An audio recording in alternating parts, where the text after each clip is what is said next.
Hello friend, जय हिंद, नमस्कार। आप सभी का फिर से हमारे इस यूट्यूब चैनल पर स्वागत है। तो रुक्मणी का जो बिहार एसएससी सेट का वॉल्यूम 2 है, उसको लेकर के हम लोग जो है शुरुआत किए हैं। ठीक है, तो आज का जो हमारा सेशन है वो प्रैक्टिस सेट 1 है। ठीक है, और इसमें जितने भी जीके जीएस रहेगा सभी का जो है फुल्ली एनालिसिस के साथ आपको बताया जाएगा।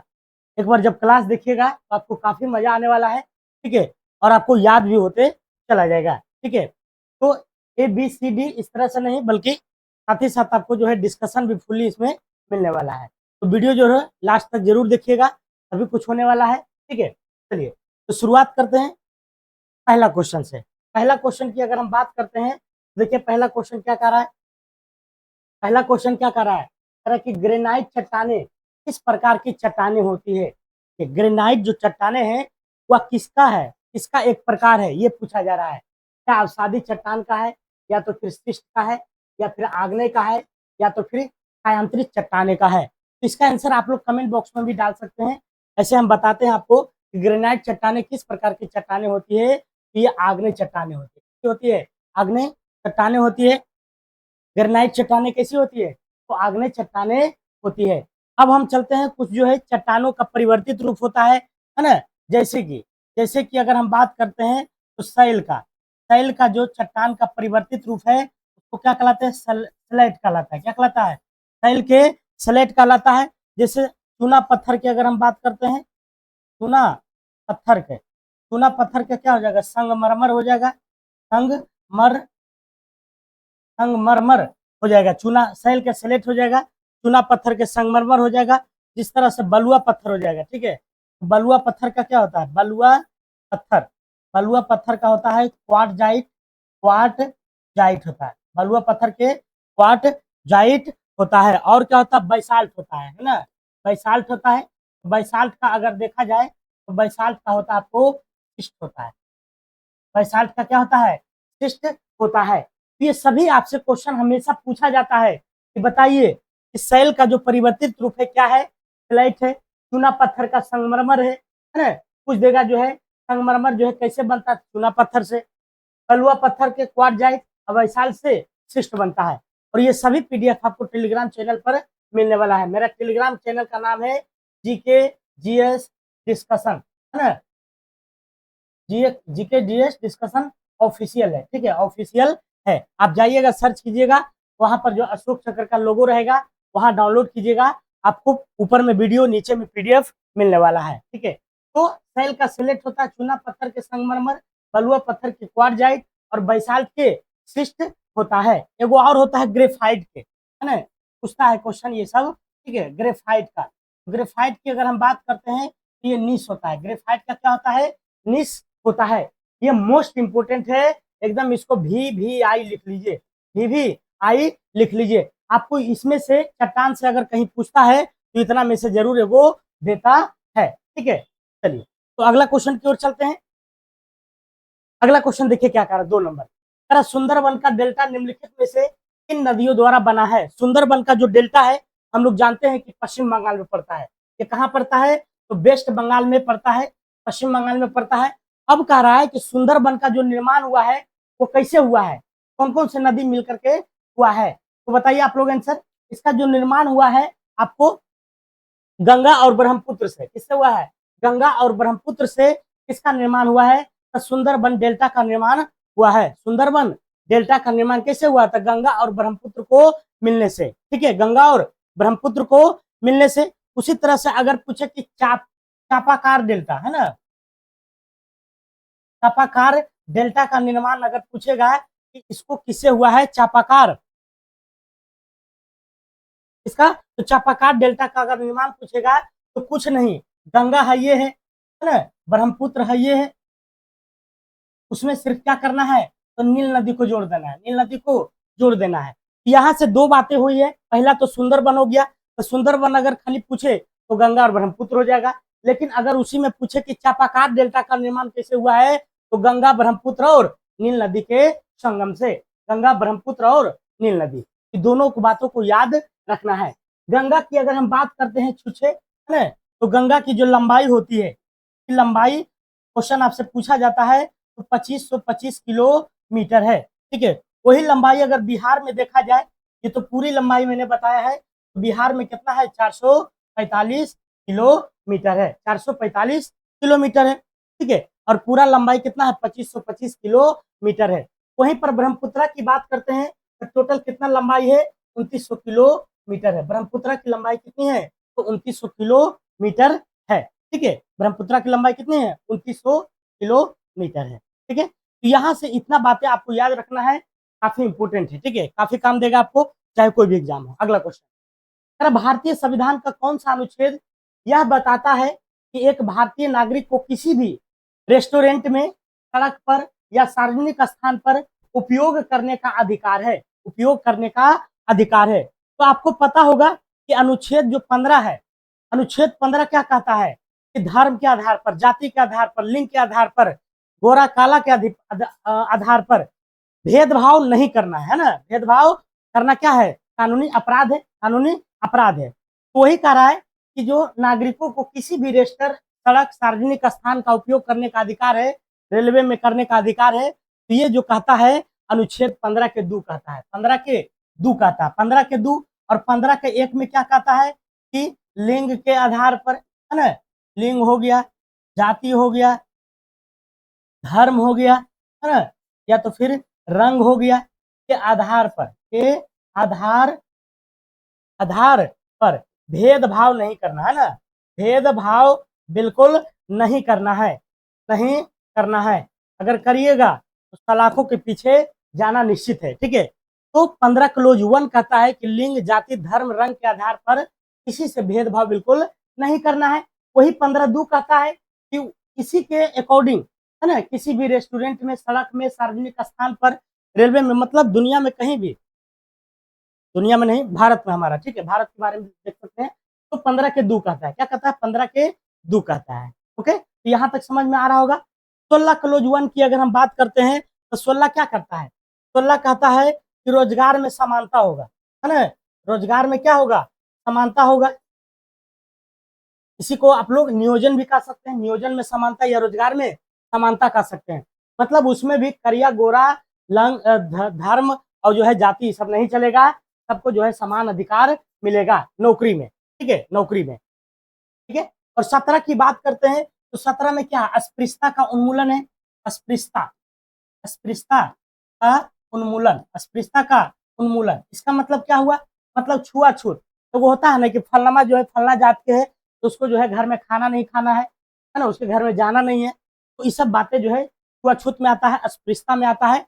ये जो है कानूनी अपराध है, ये कहता है 17, ये कहता है क्या, 17 कहता है, ठीक है। और 14 की बात करते हैं, 14 के 2 की बात करते हैं तो विधि के समक्ष समानता, है ना, विधि, विधि के समक्ष, विधि के समक्ष जो है ये क्या होता है, तो समानता होती है। विधि के समक्ष समानता मतलब कानून के नजर में सभी लोग बिल्कुल समान है, कोई ऊंच नीच नहीं है, ठीक है। तो चारों ऑप्शन का मैंने जो है ऑपरेशन कर दिया है। अब अगला चलते हैं, निम्नलिखित में से किन देशों के समूह में भूमध्य रेखा गुजरती है। देखिए, भूमध्य रेखा की अगर हम बात करते हैं तो जो भूमध्य रेखा है टोटल 13 देश से गुजरती है। कितना देश से गुजरती है, 13 देश से गुजरती है। अगर आपको 13 देश याद है तो आसानी से इसका टिक लगा सकते हैं, है ना, आसानी से टिक लगा सकते हैं। ऐसे इसका जो राइट आंसर हो जाएगा आपको कोलंबिया हो जाएगा। क्या हो जाएगा, कोलंबिया हो गया, केनिया हो गया, इंडोनेशिया हो गया, है ना, और क्या होता है, इक्वाडोर होता है। ये सब क्या है, तो भूमध्य रेखा से गुजरी हुई क्या है, देश है, ठीक है। भूमध्य रेखा हम लोग किसको कहते हैं, 0 डिग्री इक्वेटर लाइन, इसी को जो है क्या कहते हैं, भूमध्य रेखा कहलाता है। इसी को क्या कहते हैं, भूमध्य रेखा कहलाता है। इसी को 0 डिग्री कहते हैं, क्या कहलाता है, 0 डिग्री। भूमध्य रेखा का क्या काम करता है, तो पृथ्वी को 2 भागों में बांटता है, उत्तरी और दक्षिणी, उत्तरी और दक्षिणी भागों में बांटने का काम करता है कौन, भूमध्य रेखा। और कितने देशों से गुजरता है, तो 13 देशों से। कितने देशों से, 13 देशों से। अगर हम बात करते हैं कि भूमध्य रेखा में, भूमध्य रेखा से नजदीक जो है भारत के कौन सा राज्य गुजरा है, से नजदीक भारत का, भारत का कौन कौन सा राज्य है, तमिलनाडु, तमिलनाडु और केरल, तमिलनाडु और केरल राज्य जो है गुजरा है। तो ये बातें आपको यहाँ से गुजरा नहीं है, लेकिन यहाँ के नजदीक से आप देख सकते हैं कि भूमध्य रेखा यहाँ से गुजरा है, ठीक है, तमिलनाडु और केरल के नजदीक से। थे तो तमिलनाडु और केरल के नजदीक से। क्वेश्चन पूछने की संभावना है कि बताइए भारत के कौन सा ऐसा राज्य है जहां से भूमध्य रेखा जो है के आसपास में गुजरी है, तो ये हो जाएगा तमिलनाडु और केरल हो जाएगा, तमिलनाडु और केरल हो जाएगा। ठीक है, ठीक है। तो कोलंबिया, केन्या तथा इंडोनेशिया हो गया, वेनेजुएला होता है।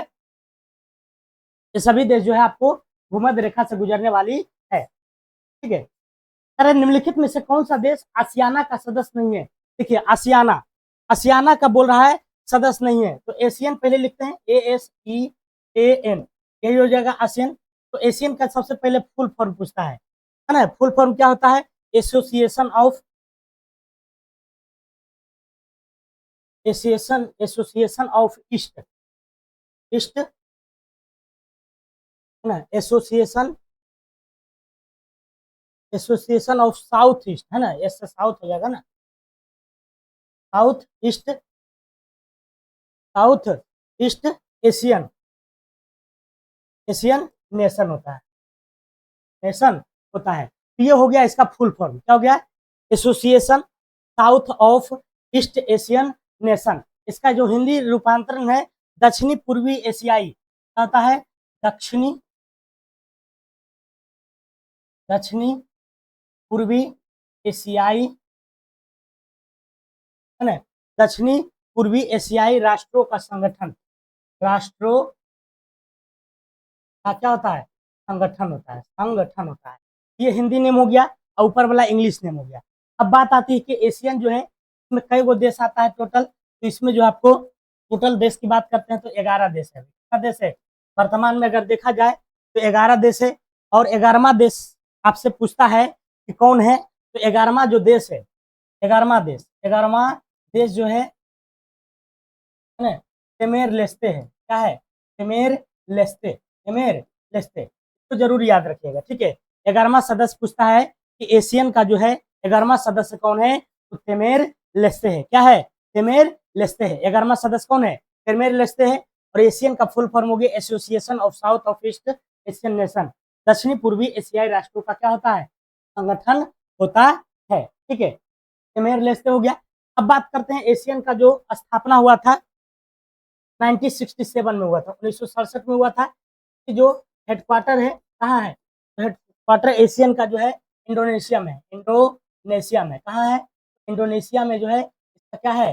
तो हेडक्वार्टर है इंडोनेशिया में, इसका हेडक्वार्टर है। ठीक है, एशियन के हेडक्वार्टर कहाँ है? तो इंडोनेशिया में, इंडोनेशिया में स्थित है। ये सारी बातें आपके लिए काफी इंपॉर्टेंट है। ठीक है, बांग्लादेश की बात करते हैं तो हमारी भारत की जो सीमा है, सबसे लंबी सीमा लगाने का जो काम करता है वो बांग्लादेश है, जबकि सबसे कम सीमा लगाता है अफगानिस्तान। बातें जो है आगे भी बताएंगे। अगला, मैकमोहन रेखा भारत तथा किस देश के बीच में? ये तो आपको रटल होगा। मैकमोहन रेखा जो है भारत और चीन के बीच में हुआ था। ये मैकमोहन रेखा का जो निर्धारण हुआ था, 1914 में हुआ था, 1914 में हुआ था। उसी तरह से अगर देखा जाए रेड क्लिफ रेखा, रेड क्लिफ रेखा, रेड क्लिफ रेखा जो है किसके किसके बीच में है? तो भारत और पाकिस्तान के बीच, भारत और पाकिस्तान के बीच है। ठीक है, भारत और पाकिस्तान के बीच में है। उसी में अगर देखा जाए 24वीं समानांतर रेखा, 24वीं समानांतर है ना, समानांतर रेखा, ये भी आपको भारत और पाकिस्तान के बीच में है। उसी तरह से डूरंड, डूरंड रेखा की अगर हम बात करते हैं तो पाकिस्तान, डूरंड रेखा जो है किसके किसके बीच में है? तो पाकिस्तान और अफगानिस्तान है, पाकिस्तान प्लस अफगानिस्तान, अफगानिस्तान है ना। फिर एक होता है आपको माइनर हिम रेखा। क्या होता है? माइनर हिम, माइनर हिम रेखा होता है। माइनर हिम रेखा जो होता है ये रूस और फिनलैंड के बीच होता है, रूस प्लस फिनलैंड, फिनलैंड के बीच में होता है। ठीक है, माइनर हिम रेखा रूस और फिनलैंड के बीच होता है। और क्या होता है आपको? तो हिंडन है ना, हिंडनबर्ग रेखा होता है। तो हिंडनबर्ग रेखा जो होता है, हिंडनबर्ग रेखा, हिंडनबर्ग रेखा है ना, ये किसके किसके बीच में होता है? ये होता है जर्मनी और पोलैंड के बीच, जर्मनी प्लस पोलैंड। ये काफी इंपॉर्टेंट है ये सभी। यहाँ से हमेशा क्वेश्चन जो है आपसे अराइज करते रहता है, पूछते रहता है। तो मैकमोहन रेखा अगर पूछे तो भारत और चीन हो जाएगा। ठीक है। इसका निर्धारण 1914 में हुआ था। रेड क्लिफ रेखा की बात करते हैं तो भारत और पाकिस्तान, तो 20वीं समानांतर रेखा भारत पाकिस्तान। डूरांड रेखा की बात करते हैं तो पाकिस्तान और अफगानिस्तान। रेड क्लिफ रेखा की बात करते हैं तो पाकिस्तान और भारत, ठीक है। और माइनर हिम रेखा की बात करते हैं तो रूस, फिनलैंड। और हिंडेनबर्ग रेखा हो जाएगा जर्मनी और पोलैंड हो जाएगा। क्या हो जाएगा? जर्मनी और पोलैंड हो जाएगा, ठीक है। जर्मनी और पोलैंड हो जाएगा। तो ये बातें ध्यान में रखना है, ठीक है। ये सारा इंपोर्टेंट है। कह रहा है कि मैकमोहन रेखा भारत तथा, ये तो हो ही गया है। मैकमोहन रेखा देखिए भी हो गया, बार हो गया। आंग सान सू की जो NLD की नेत्री है, NLD की क्या है? नेत्री है। आंग सान सू जो है, आंग सान सू की जो NLD की नेत्री है, किस देश से संबंध रखती है? ये संबंध रखती है आपको किससे बताइए? क्या श्रीलंका से, म्यांमार से, थाईलैंड से, या तो फिर दक्षिणी कोरिया से? किससे संबंध रखती है आंग सान सू की? ठीक है, तो ये रखती है आपको म्यांमार से। कहाँ से रखती है? आंग सान सू की कहाँ से रखती है? म्यांमार से संबंध रखती है, ठीक है। और आंग सान सू को नोबेल पुरस्कार भी मिला है, तो नोबेल पुरस्कार भी मिला था 1991 में, है ना। 1991 ईस्वी में नोबेल पुरस्कार इनको दिया गया था। किसको? आंग सान सू की, जो NLD की नेत्री है और किस देश से संबंध रखते हैं? तो ये म्यांमार से, ठीक है, म्यांमार से। एडमिरल कप का संबंध किससे है बताइए? एडमिरल कप, कंफ्यूज नहीं होना है। एडमिरल कप की अगर हम बात करते हैं तो ये किससे संबंधित है? नौका दौड़ से। नौका दौड़ से मतलब नौका का जो कंपटीशन होता है, नौका दौड़ कहलाता है। तो एडमिरल कप का जो संबंध है वह किस खेल से है? नौका दौड़ से। गोल्फ की बात करते हैं तो Ryder Cup, Ryder Ryder Cup अगर पूछे तो गोल्फ से हो जाएगा, है ना। राइडर कप गोल्फ से। ईरानी कप जो पूछेगा, ईरानी ईरानी अगर पूछेगा क्या हो जाएगा? क्रिकेट हो जाएगा। टेनिस की अगर हम बात करते हैं तो क्या हो जाएगा? लावेद, लावेद कप, लावेद, है ना। लावेद कप जो है वह किससे संबंधित है? आपको टेनिस से संबंधित है, ठीक है, टेनिस से संबंधित है।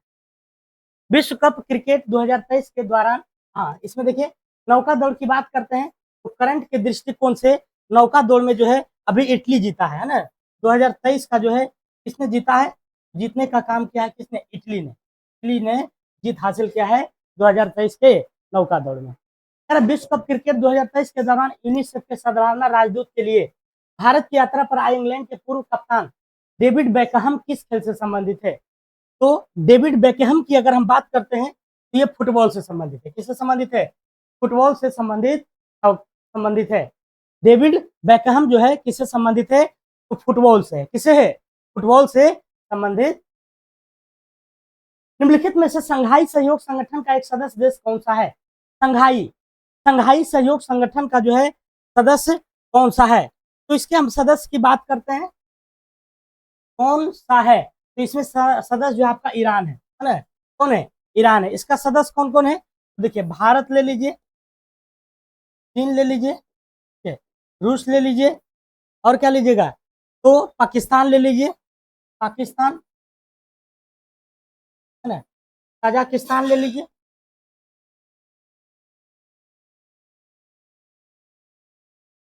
कजाकिस्तान ले लीजिए, है ना। किर्गिस्तान ले लीजिए, किर्गिस्तान ले, तजाकिस्तान हो गया, किर्गिस्तान हो गया, और क्या? उज्बेकिस्तान हो गया। उज्बेकिस्तान, जितना तान है सबको ले लेना है, ठीक है, उज्बेकिस्तान ले लेना है, ठीक है। तो ये सब जो है आपका ये क्या हो गया? तो ये हो गया आपको संघाई सहयोग संगठन का एक सदस्य है। संघाई सहयोग संगठन का क्या है? एक संगठन है। भारत है, चीन है, रूस है, पाकिस्तान है, तजाकिस्तान है, किर्गिस्तान है, और कौन है? तो उज्बेकिस्तान है, ये सब है, ठीक है। और कौन है? तो ईरान है, यही तो ईरान आंसर हो जाएगा, ठीक है। अगला, वाई आई एम आ हिंदू पुस्तक के लेखक कौन है? तो ये शशि थरूर है। वाई आई एम आ हिंदू पुस्तक के लेखक कौन है? तो शशि थरूर है, ठीक है, शशि थरूर है। अच्छा, सलमान रुश्दी की बात करते हैं तो midnight children, midnight midnight children होता है, मिडनाइट चिल्ड्रन के लेखक कौन है? सलमान रुश्दी है। पेरू की राजधानी क्या है बताइए? पेरू की राजधानी क्या है? तो पेरू के लीमा, पेरू के लीमा, पेरू के लीमा, पेरू के लीमा, है ना। पेरू के क्या होता है, तो लीमा होता है। पेरू के क्या होता है, लीमा। लापाज किसका, बोल्विया का। बोल्विया का क्या होता है, लापाज होता है। ठीक है, बोल्विया के लापाज होता है। और इक्वाडोर के क्या बात करते हैं, क्यूटो। इक्वाडोर, इक्वाडोर के क्या होता है, क्यूटो। पेरू की राजधानी होता है लीमा। उसी तरह से आपको बोल्विया की राजधानी जो है लापाज है। इक्वाडोर की राजधानी क्योटो है ना, इक्वाडोर के क्योटो है। और बोगोटो किसका है, कोलंबिया का है, कोलंबिया का। कोलंबिया की राजधानी कहाँ है, बोगोटो। कोलंबिया के बोगोटो, कोलंबिया के बोगोटो, इक्वाडोर के क्योटो और कोलंबिया के लापाज। और पेरू की राजधानी क्या है, तो लीमा। पेरू की लीमा, पेरू की लीमा, पेरू की लीमा, बोल्विया के लापाज, इक्वाडोर के क्योटो, कोलंबिया के बोगोटो। इजराइल देश की मुद्रा क्या है, इजराइल की। तो इजराइल की अगर हम बात करते हैं तो इसकी जो मुद्रा है, इजराइल देश की जो मुद्रा है वह क्या होता है, तो न्यू शेकेल होता है। क्या होता है, न्यू शेकेल। इजराइल की मुद्रा क्या है, न्यू शेकेल है। इजराइल की मुद्रा क्या है, न्यू शेकेल है। ठीक है, इजराइल की क्या है, न्यू शेकेल है। अगला चले, अगला क्वेश्चन देखते हैं। किस खिलाड़ी को प्रथम राजीव गांधी खेल रत्न पुरस्कार प्रदान किया गया था, ये किया गया था विश्वनाथन आनंद को।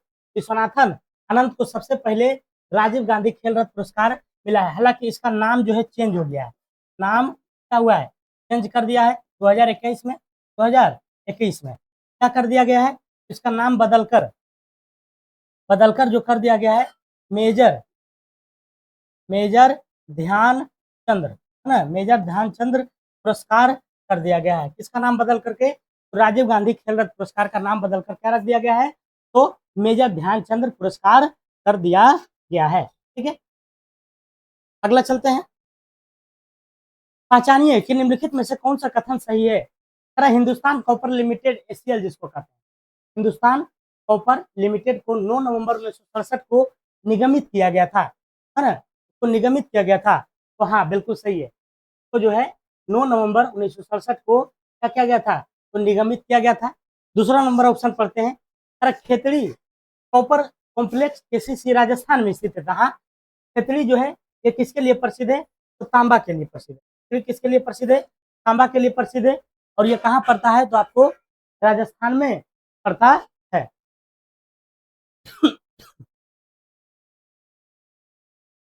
कहाँ पड़ता है जी, तो राजस्थान में पड़ता है। ठीक है, तीसरा कह रहा है कि मिनरल एक्सप्लोरेशन कंसल्टेंसी लिमिटेड का मुख्यालय जयपुर में स्थित है। तो नहीं, बिल्कुल नहीं है, ये गलत बात है। ठीक है, ये गलत है आपका 31 नंबर का। तो इसका जो सही आंसर है आपको 1 और 2 हो जाएगा, 1 और 2 हो जाएगा। 1 और 2 कहाँ है, 1 और 2 डी नंबर में। 3 number is the right answer हो जाएगा। ठीक है, तो हिंदुस्तान कॉपर लिमिटेड को 9 नवंबर 1967 को निगमित किया गया था। और खेतड़ी जो हमारा राजस्थान में है, तो वह कॉपर कॉम्प्लेक्स। ठीक है, तरह कि भारत में राष्ट्रीय निवेश कोष के संबंध में कौन सा कथन सही है, बताइए। भारत में राष्ट्रीय निवेश कोष के संबंध में कौन सा कथन सही है, तो वर्ष 2005 में बनाया गया था। हाँ, राष्ट्रीय निवेश कोष के संबंध में ये बिल्कुल सही है। इसे 2005 में बनाया गया था। कब बनाया गया था, 2005 में। इसकी वार्षिक आय के 75% का उपयोग स्वास्थ्य, शिक्षा और रोजगार को प्रोत्साहित करने वाली योजना में किया जाता है। हाँ बिल्कुल सही है, 1 और 2 बिल्कुल सही है। इसे 2018 में खत्म कर दिया गया था, नहीं 2018 में इसको नहीं खत्म किया गया है। 1 और 2 इसका राइट आंसर क्या हो जाएगा, सी नंबर। क्या हो जाएगा, C number is the right answer हो जाएगा। तो भारत में राष्ट्रीय निवेश कोष के संबंध में कौन कौन सा कथन सही हो गया, क्योंकि इसका स्थापना 2005 में, इसका 75% जो उपयोग होता है स्वास्थ्य पर, शिक्षा पर और रोजगार को प्रोत्साहित करने के लिए किया जाता है। ओके, अगला चले। स्वतंत्र भारत के पहले गवर्नर जनरल कौन थे, तो लॉर्ड माउंटबेटन। स्वतंत्र भारत के प्रथम गवर्नर जनरल जो थे वो लॉर्ड माउंटबेटन थे। स्वतंत्र भारत के अंतिम गवर्नर जनरल, अंतिम अगर पूछेगा, अंतिम गवर्नर जनरल, अंतिम गवर्नर जनरल क्या हो जाएगा, अंतिम गवर्नर जनरल क्या हो जाएगा, लॉर्ड कैनिंग हो जाएगा। लॉर्ड लॉर्ड कैनिंग हो जाएगा, लॉर्ड कैनिंग हो जाएगा। तो यही प्रथम वाइसराय बने थे। प्रथम वाइसराय, वाइसराय है, प्रथम वाइसराय। और अंतिम गवर्नर जनरल जो है वह लॉर्ड कैनिंग है। लॉर्ड कैनिंग के समय में संतामन का विद्रोह हुआ था, जिसको सिपाही विद्रोह के नाम से जाना जाता है। ठीक है, तो स्वतंत्र भारत के पहले गवर्नर जनरल कौन थे? लॉर्ड माउंट बेटन थे। और सिराज गोपालाचारी जो है तक, तो ये जो है स्वतंत्रता के समय, स्वतंत्रता, भारत की स्वतंत्रता के समय जो है ये गवर्नर जनरल थे। कौन थे? गवर्नर जनरल कौन थे? ये थे आपको सिराज गोपालाचारी थे। कौन थे? सिराज गोपालाचारी थे स्वतंत्रता के समय। ठीक है, भीमराव अम्बेडकर को जानते हैं, इनका जो जन्म हुआ था, जन्म 14 नवंबर को हुआ था, है ना। अम्बेडकर दिवस इसी के जो है दिवस पर मनाते हैं, अम्बेडकर दिवस। अम्बेडकर को आप लोग जानते हैं संविधान निर्माता के रूप में जाना जाता है इनको, संविधान निर्माता, संविधान निर्माता, संविधान निर्माता के नाम से इनको जाना जाता है, भीमराव अम्बेडकर को। इनका जो जन्म हुआ था, इनका जो जन्म हुआ था मध्य प्रदेश में हुआ था। कहाँ हुआ था? मध्य प्रदेश के महू गांव में। कहाँ हुआ था? महू गांव में, मध्य प्रदेश। ठीक है, चलिए अगले क्वेश्चन पर। सिख धर्म के पहले गुरु कौन थे? तो सिख धर्म के जो पहले गुरु थे आपको कौन थे? गुरु नानक देव जी थे। कौन थे? गुरु नानक देव जी थे। इन्होंने ही जो है लंगर व्यवस्था की शुरुआत किया था। लंगर व्यवस्था, लंगर व्यवस्था क्या होता है? इसमें जो है फ्री में आपको भोजन मिलता है ना, बढ़िया बढ़िया भोजन मिलता है, दाल रोटी एकदम बढ़िया सा एकदम। सिख धर्म के जो है पहले गुरु जो थे वो गुरु नानक देव थे। कौन थे? गुरु नानक देव जी थे। लंगर व्यवस्था इन्होंने शुरू किया था।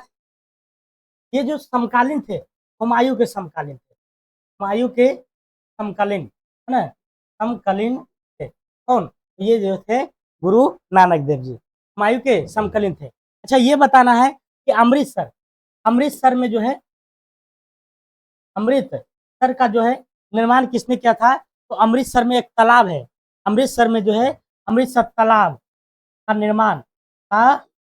निर्माण किसने किया था? तो निर्माण की अगर हम बात करते हैं तो गुरु रामदास ने। किसने किया था? गुरु रामदास के द्वारा अमृतसर में तालाब का निर्माण किया गया था। किसके द्वारा? तो गुरु रामदास के द्वारा। ठीक है, अच्छा, गुरु गोविंद सिंह की बात करते हैं हम लोग, गुरु गोविंद सिंह का। तो फारसी में जफरनामा, फारसी में जफरनामा जो लिखे थे, जफरनामा, ये किसने लिखे थे? तो गुरु गोविंद सिंह ने लिखे थे। गुरु गोविंद सिंह का जो जन्म हुआ था ये पटना में हुआ था। कहाँ हुआ था? पटना में हुआ था। 1699 में हुआ था, है ना, पटना के पटना साहिब में, पटना में पटना साहिब सिटी में पड़ता है, वहीं पर इनका जो है जन्म हुआ था। पटना साहिब स्टेशन भी है। ठीक है, तो सिख धर्म के पहले गुरु कौन थे? गुरु नानक देव जी। ठीक है, एक क्वेश्चन पूछता है आपको कि पाहुल प्रणाली की शुरुआत किसने किया था? तो इन्होंने किया था पाहुल प्रणाली, पाहुल प्रणाली की शुरुआत, पाहुल प्रणाली। ये सब जो है क्वेश्चन इंपॉर्टेंट है, हमेशा क्वेश्चन में पूछा जाता है। ठीक है, पाहुल प्रणाली की शुरुआत किसने किया था? गुरु गोविंद सिंह ने, है ना, गुरु गोविंद सिंह ने। अगला चले, पुरातात्विक स्थल सुरकोटदा किस राज्य में स्थित है? पुरातात्विक स्थल है सुरकोटदा, ये किस राज्य में स्थित है? सुरकोटदा, सुरकोटदा किस राज्य में स्थित है बताइए? क्या राजस्थान में, पंजाब में, बिहार में, या फिर गुजरात में है? तो सुरकोटदा की अगर हम बात करते हैं तो ये आपको कहाँ स्थित है? गुजरात में है। कहाँ है? गुजरात में है, गुजरात में स्थित है। ठीक है, सुरकोटदा की अगर हम बात करते हैं, सुरकोटदा, सुरकोटदा हो गया आपको, और क्या हो जाएगा? तो लोथल हो गया। ये क्या है? एक तरह से आपको बंदरगाह है ना, सिंधु सभ्यता स्थल है ना, एक तरह से क्या है? तो सुरकोटदा हो गया, लोथल हो गया, ये सब क्या है? तो बंदरगाह है, बंदरगाह, बंदरगाह, बंदरगाह समझते हैं ना, जहाँ से जो है आयात निर्यात होता है, बंदरगाह हो गया। तो सुरकोटदा हो गया, लोथल हो गया, ये दोनों जो है सिंधु सभ्यता स्थल है। ऐसा सब स्थल है सिंधु सभ्यता, सिंधु सभ्यता स्थल है। ठीक है, सुरकोटदा और लोथल। अच्छा, बताइएगा कि जो सुरकोटदा से जो है आपको क्या मिला? तो घोड़े का अस्थि पंजर, घोड़े का, घोड़े का अस्थि पंजर,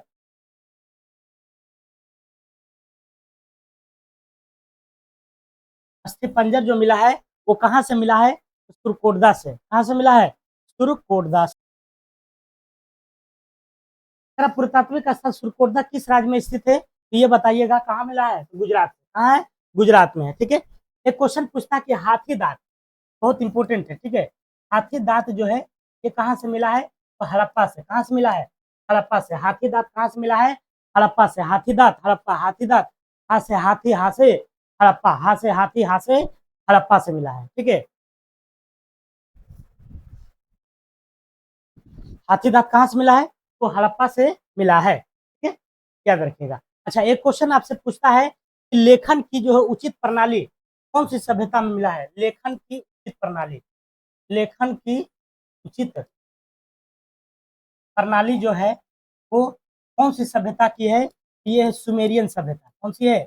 सुमेरियन की सभ्यता, सुमेरियन की सभ्यता, ठीक है, सभ्यता, सुमेरियन की सभ्यता। तो क्वेश्चन इंपॉर्टेंट है, कहता है कि लेखन की उचित प्रणाली जो है कौन सभ्यता की देन है? तो ये है सुमेरियन की सभ्यता, ठीक है, सुमेरियन की सभ्यता। एक क्वेश्चन आपसे और इंपॉर्टेंट है, ठीक है, हड़प्पा और मोहनजोदाड़ो, हड़प्पा एंड मोहनजोदड़ो, है ना, मोहनजोदड़ो को, है ना, विस्तृत राजधानी कहा था। विस्तृत, विस्तृत राजधानी, ये बातें जो है किसने कहा था? ये कथन आपसे पूछता है कि हड़प्पा और मोहनजोदड़ो को विस्तृत राजधानी जो है ये किसने कहा था? तो पिग्गट ने। किसने कहा था? पिग्गट ने जो है ये बातें कहा था। किसने कहा था? तो पिग्गट ने। हड़प्पा और मोहनजोदड़ो क्या है? तो विस्तृत राजधानी है। क्या है? तो विस्तृत राजधानी। भारत में सिजदा प्रथा किसने शुरू किया था? सिजदा, एगो होता है पाबोस, एगो होता है सिजदा, है ना। पाबोस मतलब पाव को चूमता है और सिजदा मतलब सिर को झुकाता है। ये सिजदा और पाबोस जो प्रथा था, सिजदा और सिजदा, है ना, सिजदा हो गया एंड पाबोस हो गया, ये दोनों जो प्रथा चालू किया था ये किसने किया था? तो बल्लवन ने किया था। किसने किया था? बल्लवन ने सिजदा और पाबोस प्रथा को शुरुआत किया था। इसके कार्यकाल की अगर हम बात करते हैं 1666 से लेकर के, सॉरी 1600 कहा जाएगा, 1200, है ना, 1266 से लेकर के आपको 1287 तक था, 1287 तक था इसका कार्यकाल। 1266 से लेकर के 1287 तक इसका कार्यकाल था। किसका? बलवन का। बलवन को हम लोग जो है, बलवन जो है रक्त और लौह की नीति अपनाई थी। रक्त और लौह, रक्त और लौह की नीति, रक्त और लौह की नीति जो है अपनाने वाला कौन था? बलवन था। सिजदा और पाबोस बलवन ही था, ठीक है। बलवन जो है अपने आप को जो है अल्लाह, है ना, अल्लाह का जो है प्रवर्तक मानता था, या जो है क्या मानता था? अल्लाह का प्रवर्तक, अल्लाह का प्रवर्तक कहता था कि हमको अल्लाह भेजा है ना। हम एक तरह से हम भी जो है क्या है? भगवान है, हमको लोग जो है क्या करो? तो सिजदा और पाबोस करो। तो अल्लाह का प्रवर्तक जो है अपने आप को मानता था बलवन। बलवन जो है काफी मशक्कत के बाद इसको गद्दी मिला था, है ना। इसके जीवन काल में जो है एक था नसरुद्दीन महमूद। बलबन जब नसरुद्दीन महमूद जब था राजा तो उसके दरबार में ये रहता था बलबन, ठीक है, उसकी चाटुकारिता करता था। तो बलबन काफी समय से जो है इंतजार करते करते फिर राजा बना था। तो नासरुद्दीन महमूद, नासरुद्दीन महमूद, नासरुद्दीन महमूद, है ना? नासरुद्दीन महमूद जो है बलबन ने अपनी बेटी से शादी कराया था नासरुद्दीन महमूद को। नासरुद्दीन महमूद को बलबन ने बेटी से शादी कराया था और बलबन को नासरुद्दीन महमूद ने क्या दिया था? उलूगु खां की उपाधि दिया था। उलूग, उलूग खां, है ना, कहा तुम तो उलूग खां हो, है ना। तुम्हें उलूग खां का मतलब अच्छा होता होगा, तो उलूग खां हो काहे दिया था? क्योंकि तो अपने बेटी को शादी करवाया था किससे? नासरुद्दीन मोहम्मद से। नासरुद्दीन मोहम्मद के मरने के बाद जो है ये बलबन जो है खत गद्दी पर बैठ जाता है। अब पूरा जो है राजशाही शासन करता है, सिजदा और पाबोस चलाता है, रक्त एवं लौह की नीति चलाता है। ये सब जो प्रथाएं थी इसके द्वारा किया गया था, तो बलबन के द्वारा, ठीक है, बलबन के द्वारा। बलबन का जो है शासनकाल कभी कभी पूछता है 66 से लेकर के 87 तक। कंडाली महोत्सव, कंडाली जो महोत्सव है ये आयोजित किया जाता है। तो कंडाली महोत्सव की अगर हम बात करते हैं तो ये कहाँ उत्सव मनाया जाता है? कंडाली, कंडाली, ये उत्तर प्रदेश, उत्तराखंड में। कहाँ पाया जाता है? उत्तराखंड में। उत्तराखंड का जो निर्माण हुआ है ये कहाँ से हुआ है? ये हुआ है यूपी से। कहाँ से? यूपी से हुआ है। और कब हुआ है? तो 2000 ईस्वी में, 2000 ईस्वी में। कंडाली महोत्सव कहाँ मनाया जाता है? उत्तराखंड में, उत्तराखंड में, उत्तराखंड में, उत्तराखंड में कंडाली महोत्सव उत्तराखंड में। उसी तरह से एक होता है तोसांग महोत्सव, तोसांग, तोसांग महोत्सव, ये सब खूब पूछता है, ठीक है। लोसांग महोत्सव जो होता है ये मणिपुर में होता है ना। और इसी के सटा हुआ है वो लोसांग महोत्सव होता है, लोसांग लोसांग उत्सव होता है, लोसांग उत्सव। लोसांग उत्सव जो होता है ये सिक्किम में होता है, ठीक है। दोनों लिख दिए हैं, आप लोग कंफ्यूज नहीं कीजिएगा। लोसांग उत्सव मणिपुर में, लोसांग उत्सव मणिपुर में, और डुंगरी उत्सव एक होता है, डुंगरी डुंगरी उत्सव अगर पूछेगा तो बताइएगा एचपी में, मतलब हिमाचल प्रदेश में। हिमाचल प्रदेश में डुंगरी उत्सव है। एक होता है चापचा, है ना, चापचा, चापचा कूट उत्सव, चापचा कूट उत्सव होता है। ये जो उत्सव होता है आपको मिजोरम में होता है, ये भी बहुत बार पूछता है, ठीक है, कि चापचा जो कूट है ये उत्सव कहाँ मनाया जाता है, तो आपको मनाया जाता है मिजोरम में, ठीक है। एक होता है देव सूर्य, देव सूर्य, देव सूर्य महोत्सव, ये हमारा बिहार में होता है, देव सूर्य महोत्सव। और बिहार के किस जिला में होता है, तो औरंगाबाद। कहाँ होता है, औरंगाबाद में, औरंगाबाद में, औरंगाबाद में। तो ये सारा जो है आपको ध्यान में रखना है। नृत्य शैली चेरी की उत्पत्ति किस राज्य में हुई है, नृत्य शैली है, क्या है, नृत्य शैली, इसमें चेरी की उत्पत्ति वह किस राज्य में हुई है ये बताना है आपको। तो चेरी की उत्पत्ति जो हुई है ये राजस्थान में हुई है। कहाँ हुई है, राजस्थान में। पश्चिम बंगाल की बात करते हैं, देखिए यहाँ का जो नृत्य है जात्रा है, क्या है, बाउल है ना, बाउल है। बिहार की बात करते हैं, यहाँ का झिझिया है ना, झिझिया, झिझिया जो है ये कहाँ का नृत्य शैली है, तो आपको बिहार का है, कहाँ का है, बिहार का है ना। तो वो होता है पंडवानी, क्या होता है, पंडवानी होता है। पंडवानी जो है ये छत्तीसगढ़ का है, छत्तीसगढ़ का, छत्तीसगढ़ का पंडवानी हो जाएगा। और राजस्थान की अगर हम बात करते हैं तो यहाँ का वो है कालबेलिया, क्या नाम है, कालबेलिया है, कालबेलिया है। याद रखिएगा ये सभी बातें, ठीक है। इस तरह से क्लास आपको कहीं मिलने वाला नहीं है। तो नृत्य शैली चेरी की उत्पत्ति किस राज्य में हुई है, तो राजस्थान में, पंडवानी का छत्तीसगढ़, और इस राजस्थान का कालबेलिया, ठीक है। बिहार में झिझिया, और पश्चिम बंगाल में जात्रा और बाउल, जात्रा और बाउल। क्रिकेट विश्व कप 2023 में सबसे ज्यादा रन बनाने वाला खिलाड़ी कौन है, तो क्रिकेट विश्व कप जो हुआ है ना, आप लोग जानते ही होंगे, जो मैच देखते हैं उनको पूरा जो है अच्छा से याद होगा। विराट कोहली ने जो है सचिन तेंदुलकर का जो है शतक का क्या जोड़ा था, रिकॉर्ड तोड़ा था, है ना। 50वां शतक का जो है रिकॉर्ड तोड़ने का काम किया था किसने, तो विराट कोहली ने, ठीक है। और विराट कोहली ने जो है सबसे ज्यादा वनडे में जो है, वनडे मैच में, वनडे मैच में सबसे ज्यादा शतक लगाने वाला खिलाड़ी बन गया है, लगाने वाला लगाने वाला खिलाड़ी बन गया है, खिलाड़ी बन गया है। कितना शतक लगाया है, 50 शतक, कितना शतक, 50 शतक लगाया है, ठीक है। और क्रिकेट विश्व कप 2023 का सबसे ज्यादा रन बनाने वाला कौन बना, विराट कोहली। ये जो मैच हुआ था, अब फाइनल मैच किसने जीता था, फाइनल मैच जो है ऑस्ट्रेलिया ने जीता था। ऑस्ट्रेलिया ने वर्ल्ड कप के ले गया था, ऑस्ट्रेलिया ले गया था। ऑस्ट्रेलिया अभी तक जो है 6 बार जो है वर्ल्ड कप को जीत लिया है। कितना बार जीता है, 6 बार वर्ल्ड कप को जीता है ऑस्ट्रेलिया ने, ठीक है, ऑस्ट्रेलिया ने। हमारा भारत कई बार जीता है, तो भारत जो है मात्र 2 बार जीता है, भारत 2 बार जीता है। कौन कौन वाला जीता है, तो 1983 वाला और 2011 वाला, 2011, 1983 वाला, 2011 वाला वर्ल्ड कप भारत जीता है। लेकिन सबसे अधिक बार किसने जीता है, तो ऑस्ट्रेलिया ने जीता है, ऑस्ट्रेलिया। क्रिकेट विश्व कप 2023 में हो ये गया। हाल ही में प्रसिद्ध हिंदी लेखिका पुष्पा भारती को 2023 का कौन सा साहित्य सम्मान दिया गया है, देखिए पुष्पा भारती जो है एक लेखिका है, उनको जो है 2023 का जो है साहित्य सम्मान दिया गया है। तो साहित्य सम्मान जो दिया गया है वो जो है कौन सा सम्मान दिया गया है, तो ये व्यास सम्मान दिया गया है। कौन सा सम्मान दिया गया है, व्यास सम्मान दिया गया है।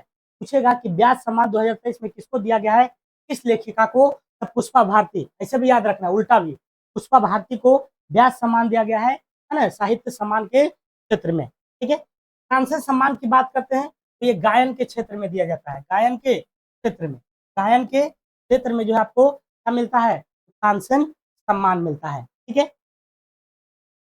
अगला चलते हैं। भारत के पहले दलित मुख्य सूचना आयुक्त कौन है, तो दलित, है ना, दलित मतलब पिछड़े जाति से। तो भारत के पहले जो दलित मुख्य सूचना आयुक्त हैं वो कौन थे, आपको हीरालाल समारिया है। कौन है, हीरालाल समारिया है, कौन है, तो Hiralal Samaria, Hiralal Samaria, Hiralal Samaria is the right answer. तो भारत के पहले दलित मुख्य सूचना आयुक्त हैं हीरालाल समारिया। लेकिन प्रथम प्रथम अगर पूछेगा कि प्रथम मुख्य मुख्य सूचना आयुक्त, मुख्य सूचना आयुक्त जो था वो कौन था, तो ये बताना आपको, क्या बताना, वजाहत हबीबुल्ला। क्या थे? वजाहत हबीबुल्ला। प्रथम मुख्य सूचना आयुक्त कौन है? तो वजाहत हबीबुल्ला है। लेकिन अगर पूछे कि प्रथम महिला सूचना आयुक्त, सूचना आयुक्त जो थे वो कौन था? सूचना आयुक्त कौन थे? दीपक संधू। क्या नाम है? दीपक संधू। दीपक संधू जो है प्रथम महिला सूचना आयुक्त थे, प्रथम सूचना आयुक्त महिला में। तो महिला में पहला पूछे तो दीपक संधू, प्रथम पूछे तो आपको हबीबुल्ला हो जाएगा, ठीक है। और हीरालाल समारिया प्रथम दलित थे, प्रथम दलित थे। कर्मचारी राज्य बीमा निगम इनमें से किससे संबंध कर्मचारियों का चिकित्सा लाभ के संबंध में सामाजिक सुरक्षा प्रदान नहीं करता है? ये नहीं करता बहुराष्ट्रीय निगम, बहुराष्ट्रीय निगम जो है नहीं करता है। कर्मचारी की बात आती है तो एसएससी, एसएससी का आप लोग एग्जाम देते हैं। एसएससी की स्थापना कब हुआ था? 1975 में। इसी तरह से बिहार एसएससी जिसका सेट चल रहा है हम लोग का 2002 में। पूछेगा कि बिहार एसएससी का जो स्थापना कब हुआ था? 2002 में हुआ था, ठीक है। और कर्मचारी राज्य बीमा आयोग, कर्मचारी राज्य बीमा निगम, राज्य बीमा निगम की जो स्थापना हुआ था वो कब हुआ था? तो 1952 में हुआ था। कब हुआ था? 1952 में हुआ था। कब हुआ था? तो 1952 में। अगला चलते हैं। भारतीय राष्ट्रीय कांग्रेस के अधिवेशन में भारतीय राष्ट्रगान पहली बार किस वर्ष गाया गया था? तो पहली बार की अगर हम बात करते हैं तो देखिए 1911 में गाया गया था, 1911 में। डेट की अगर हम बात करते हैं तो 27 दिसंबर 1911 को। उस समय जो है ये कलकत्ता अधिवेशन हुआ था, कोलकाता। क्वेश्चन ऐसे भी पूछता है कि कौन सा अधिवेशन में गाया गया था? तो कोलकाता अधिवेशन में। और इसकी जो अध्यक्षता कर रहे थे, अध्यक्षता विशन नारायण धर कर रहे थे। कौन कर रहे थे? विशन नारायण धर कर रहे थे इसकी अध्यक्षता। 27 दिसंबर 1911 को भारतीय राष्ट्रगान क्या होता है? भारतीय राष्ट्रगान क्या हमारा जनगण मन है। भारतीय जो राष्ट्रगान है वो क्या है? जन गण और मन है, जनगण मन है, ठीक है। जन मन गण गाने का जो समय है, कितना समय लगता है जनगण मन? 52 सेकंड लगता है ना, 52 सेकंड। अगर शॉर्ट में गाना चाहते हैं तो 30 सेकंड में गा लीजिए, ठीक है। तो जन गण मन समय 52 सेकंड हो जाएगा। इससे क्वेश्चन पूछता है कि बताइए संसद का जो हमारा जो है 17वां संसद की जो कार्यवाही शुरुआत होती है, शुरुआत जो होती है वह किससे होती है? जनगण मन से, जन गण और मन से होती है। लेकिन जो है 17वां जो होता है मतलब समाप्त होता है वो वंदे मातरम से होता है, वंदे मातरम से होता है। जन गण मन जो है ये किसके द्वारा लिखा गया है? तो RNT के द्वारा, रविंद्रनाथ टैगोर के द्वारा। और वंदे मातरम जो लिखा गया है बंकिम चंद्र चटर्जी, है ना, बंकिम चंद्र चटर्जी BC लिख दिया, ठीक है, बंकिम चंद्र चटर्जी लिख दिए हैं, ठीक है।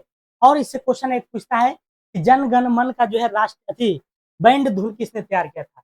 बैंड धुन अगर पूछेगा तो बैंड धुन का जो है कैप्टन राम सिंह ठाकुर थे। कौन थे? कैप्टन राम सिंह ठाकुर थे। ये सारा इंपोर्टेंट जो है काफी इंपोर्टेंट है। एक क्वेश्चन आप पूछता है कि जन मन को जो अपनाया गया था वो कब अपनाया गया था? तो 24 जनवरी 1950 को ये अपनाया गया था हमारे संवैधानिक में, ठीक है, 24 जनवरी 1950 को। चलिए अगला क्वेश्चन पर। माइकल ओ डायर की हत्या किस भारतीय क्रांतिकारी ने किया था? तो जैसे ही माइकल ओ डायर आता है तो कंफ्यूजन होता है, तो वो था आर डायर, तो वो था ओ डायर।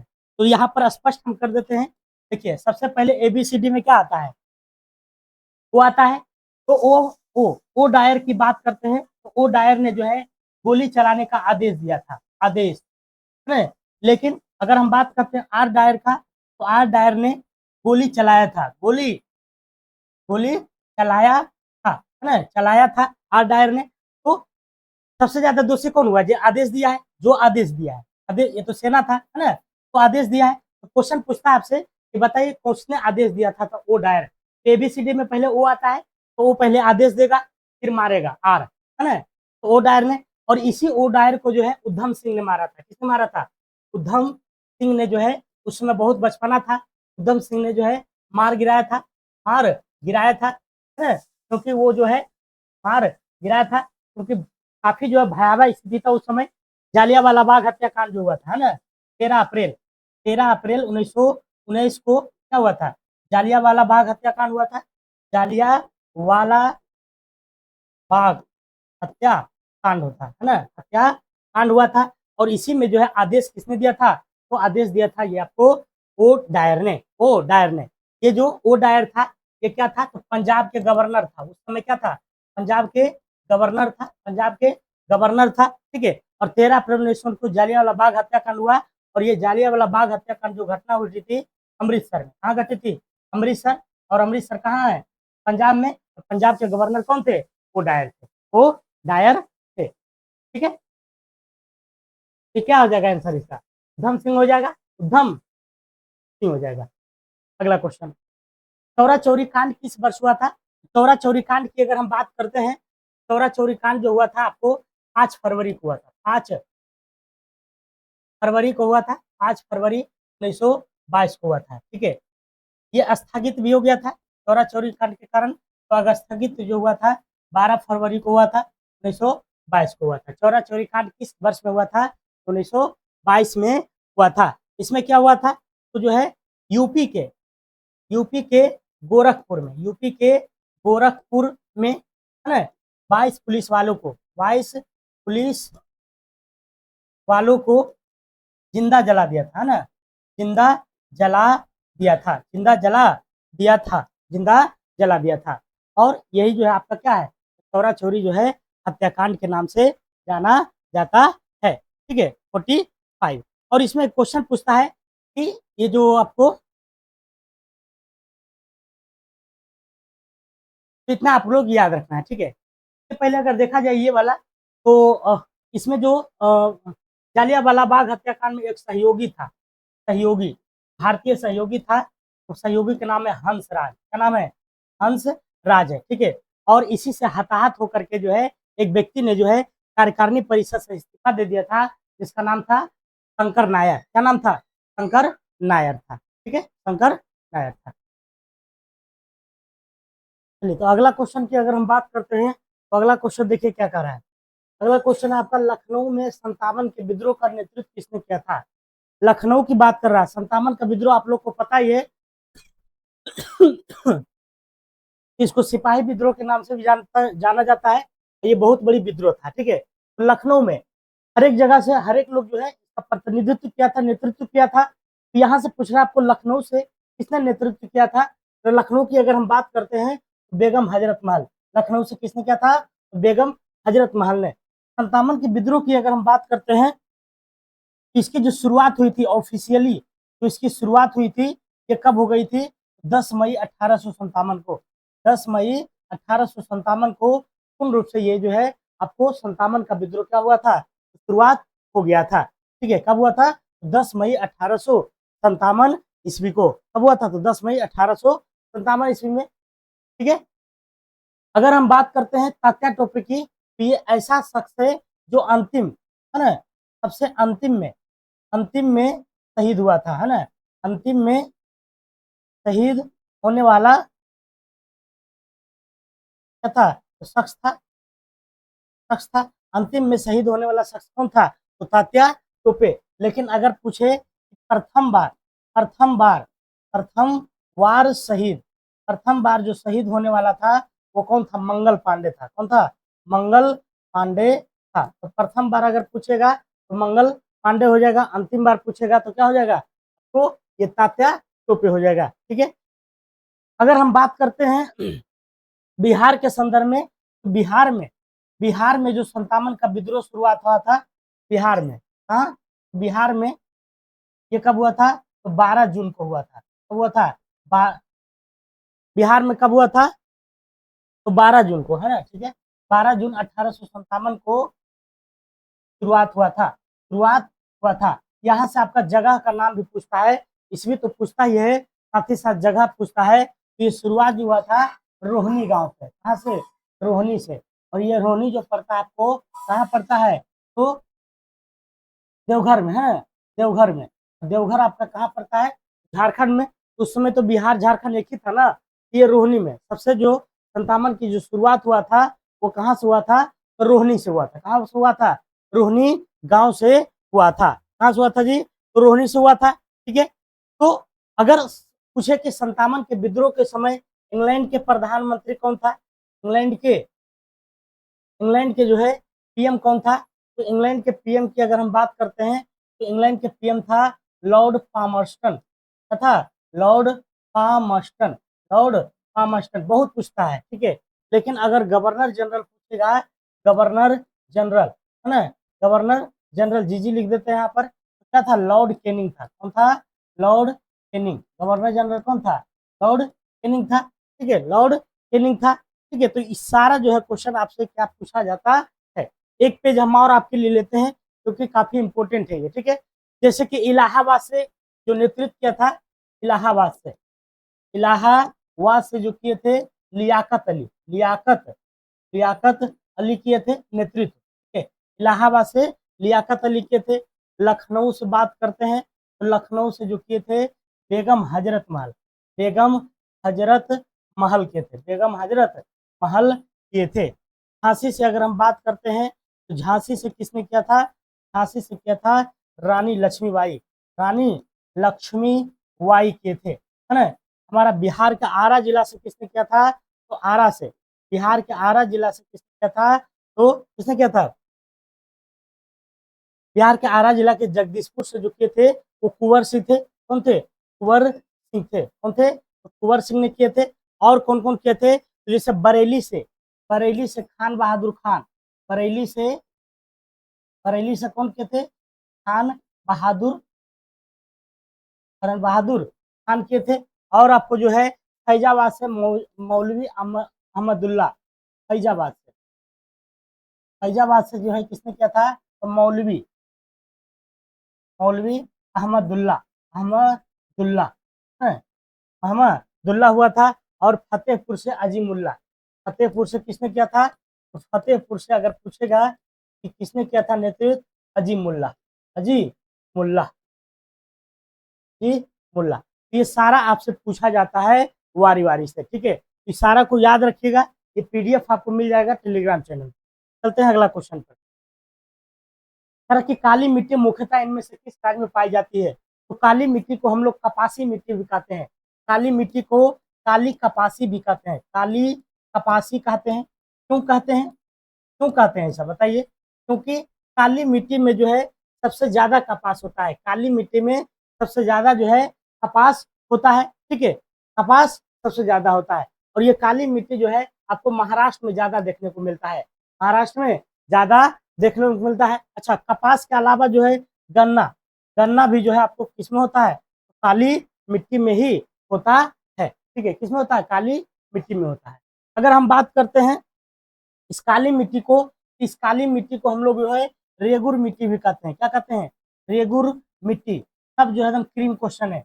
मिट्टी भी कहते हैं, कहते हैं काली मिट्टी भी, रेगुर मिट्टी भी कहा जाता है। और किसके लिए है? तो कपास के लिए और गन्ना के लिए उपयोगी है। सबसे ज्यादा किस राज्य में पाया जाता है मिट्टी? ये महाराष्ट्र में पाया जाता है। उसी तरह से लाल मिट्टी अगर पूछ देगा, लाल मिट्टी जो है कौन से राज्य में पाया जाता है, तो बता दीजिएगा ना।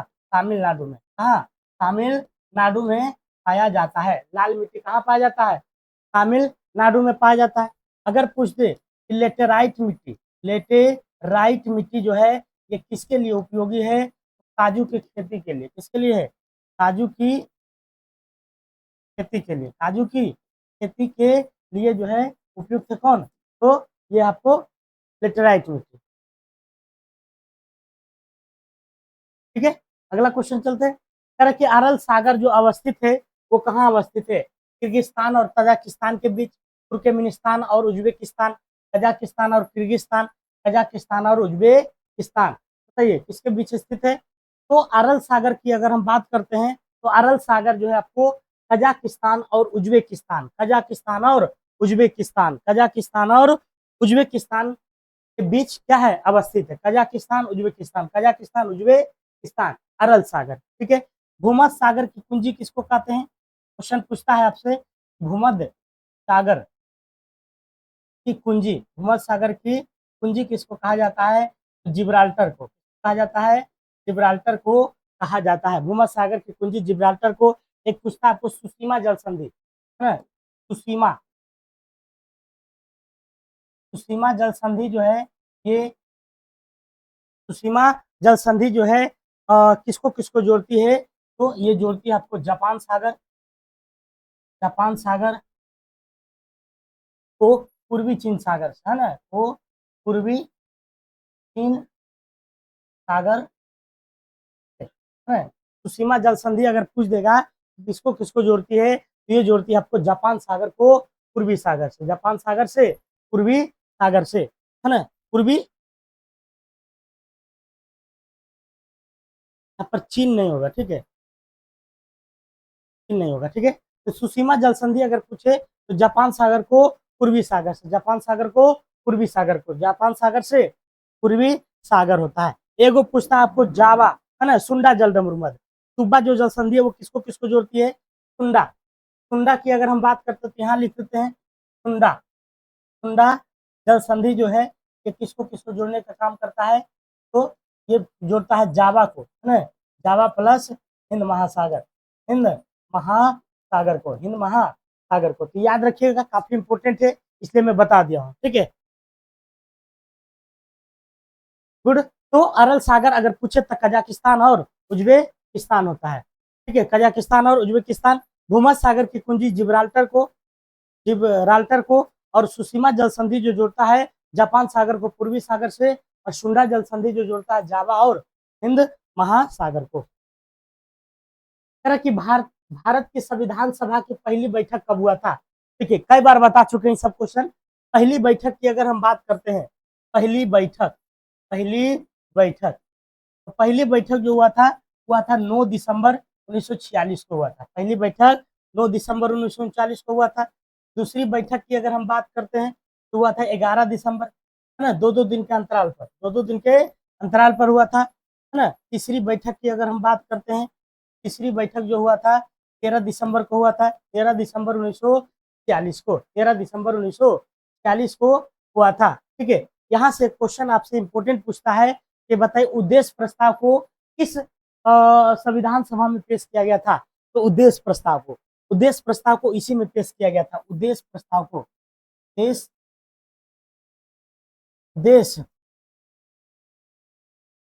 देश प्रस्ताव को जो है पेश किया गया था, ये 13 दिसंबर 1946 वाला में, है ना, प्रस्ताव को पेश किया गया था, पेश किया गया था। पेश अगर पूछे तो कब किया गया था?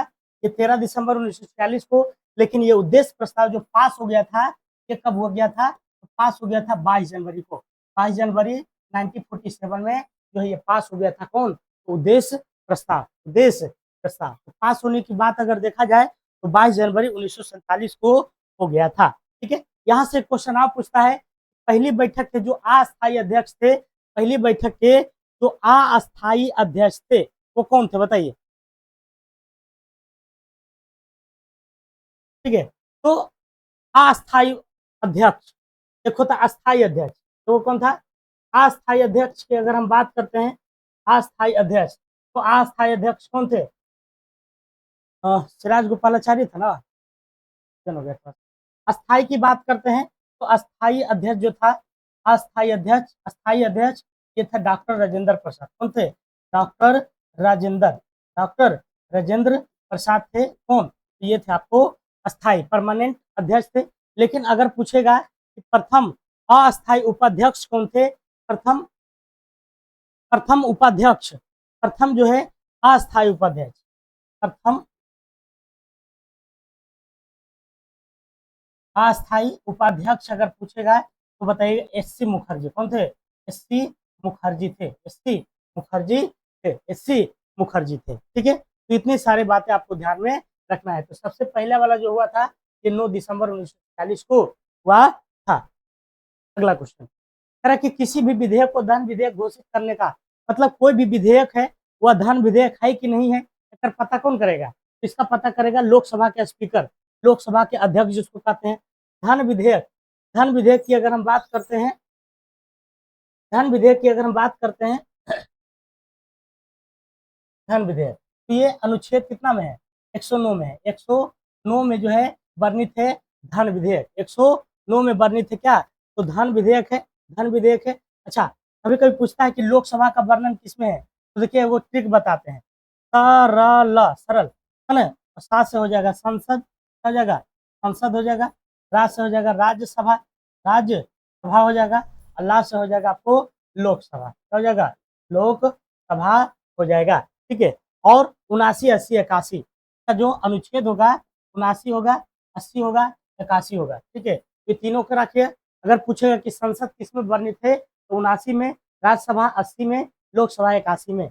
79, 80, 81 सरल, संसद, राज्यसभा और लोकसभा। तो इस तरह से आपको याद में रखना है। ठीक है, लोकसभा के कार्यकाल की अगर हम बात करते हैं, लोकसभा की कार्यकाल, लोकसभा की कार्यकाल, कार्यकाल की बात करते हैं, तो कितना बरस है? 5 बरस है, 5 बरस है, लेकिन 83 दू में है, कितने है? 83 क्लोज दू कहता है कि लोकसभा का कार्यकाल कितना है? 5 बरस है। पहले हालांकि 6 बरस था, पहले कितना था? 6 बरस था। पूर्व में जो है, पूर्व में जो है 42वां संशोधन, 42वां संशोधन 1976 के द्वारा, 1976 द्वारा जो है पूर्व में 42वां संशोधन 1976 द्वारा लोकसभा जो कार्यकाल था 6 बरस का था। कितना बरस का था? 6 बरस का था। लेकिन वर्तमान में अगर देखा जाए, वर्तमान में जो है ये 44वां संविधान संशोधन फिर हुआ, 44वां संशोधन हुआ, और ये कब हुआ था? जस्ट 2 बरस बाद हुआ, 1978 में हुआ। ठीक है, और इसके तहत फिर से जो है इसको 5 बरस कर दिया गया। ठीक है, पहले 6 बरस था। अगर पूछेगा कि बताइए 6 बरस जो किया गया था, तो कैमा संशोधन के द्वारा किया गया था, तो आपको 42वां संशोधन के द्वारा किया गया था। लेकिन फिर जो है 44वां संशोधन के द्वारा 6 बरस से घटा करके कितना बरस कर दिया गया? 5 बरस कर दिया गया। ठीक है ना? तो ये राज्यसभा का जो सभापति होता है, उपराष्ट्रपति होता है, भारत के राष्ट्रपति अभी कौन है? द्रौपदी मुर्मू है। और भारतीय रिजर्व बैंक के गवर्नर कौन है अभी? कौन है बताइए? शक्तिकांत दास। अगला क्वेश्चन है, भारतीय संविधान में फर्स्ट पास्ट द पोस्ट, सर्वाधिक मत प्राप्त व्यक्ति। देखिए इसका जो हिंदी है, इंग्लिश का हिंदी है, सर्वाधिक मत प्राप्त, एफपीटीपी कहलाता है। क्या कहलाता है? एफपीटीपी, एफपीटीपी है ना, जो होता है first past the post, first past the post, मतलब जो उसको ज्यादा वोट मिलेगा वही जो है इस रन क्षेत्र का क्या हो जाएगा? विजेता होगा। ये जो लिया गया है आपको भारतीय संविधान में, फर्स्ट पास्ट द पोस्ट, सर्वाधिक मत प्राप्त व्यक्ति की विजय का प्रावधान, वह किस देश से लिया गया है? ये लिया गया ब्रिटेन से। कहाँ से लिया गया है? ब्रिटेन से लिया गया है। ये कहाँ से लिया गया है? एफएटीपी कहाँ से लिया गया है? तो ब्रिटेन से लिया गया है ना, ब्रिटेन के से लिया गया है। आयरलैंड से क्या लिया गया हमारा? तो नीति निदेशक तत्व है, नीति निदेशक, नीति निदेशक तत्व लिया गया है। कहाँ से? तो आयरलैंड से लिया गया है। समानता ना, फ्रांस से क्या हो जाएगा? तो समानता बंधुता है ना, समानता बंधुता, ये सब जो है आपको कहाँ से, किसका नारा है? तो फ्रांस का नारा है। ठीक है, और अमेरिका की अगर हम बात करते हैं, तो अमेरिका छोड़ी जर्मनी को लीजिए। ठीक है, और जैसे कि जब आपातकाल होता है तो राष्ट्रपति के पास कुछ मौलिक अधिकार आ जाते हैं। तो आपातकाल के समय, आपातकाल के समय है ना, ये समय, आपातकाल के समय राष्ट्रपति, राष्ट्रपति पास जो मौलिक अधिकार है, पास मौलिक, मौलिक अधिकार है, वो कहाँ से लिया गया है? ये लिया गया आपको जर्मनी से। कहाँ से लिया गया है? काफी इंपॉर्टेंट क्वेश्चन है। ठीक है, कहाँ से लिया गया है? तो जर्मनी से लिया गया है। तो आपातकाल के समय जब राष्ट्रपति के पास जो मौलिक अधिकार होता है ना, जो 2021 को छोड़ करके सभी मौलिक अधिकार को नष्ट कर दिया जाता है, तो ये जो अधिकार है ये किसमें आता है? तो जर्मनी से लिया गया। कहाँ से लिया गया है? जर्मनी से लिया गया है। यहाँ से देखा जाए तो मौलिक अधिकार लिया गया है, मौलिक अधिकार, मौलिक अधिकार अगर पूछेगा किस देश से लिया गया है, तो अमेरिका से लिया गया है। अगला क्वेश्चन की बात करते हैं, तो कह रहा बिहार में बिहार में जो है होम रूल लीग, बिहार में होम रूल लीग के अध्यक्ष कौन थे? तो बिहार की अगर हम बात करते हैं तो बिहार में कौन था? मजरूल हक था। कहाँ गया मजरूल हक? मौलाना मजरूल हक था। बिहार में कौन था? तो मजरूल हक, मजरूल हक।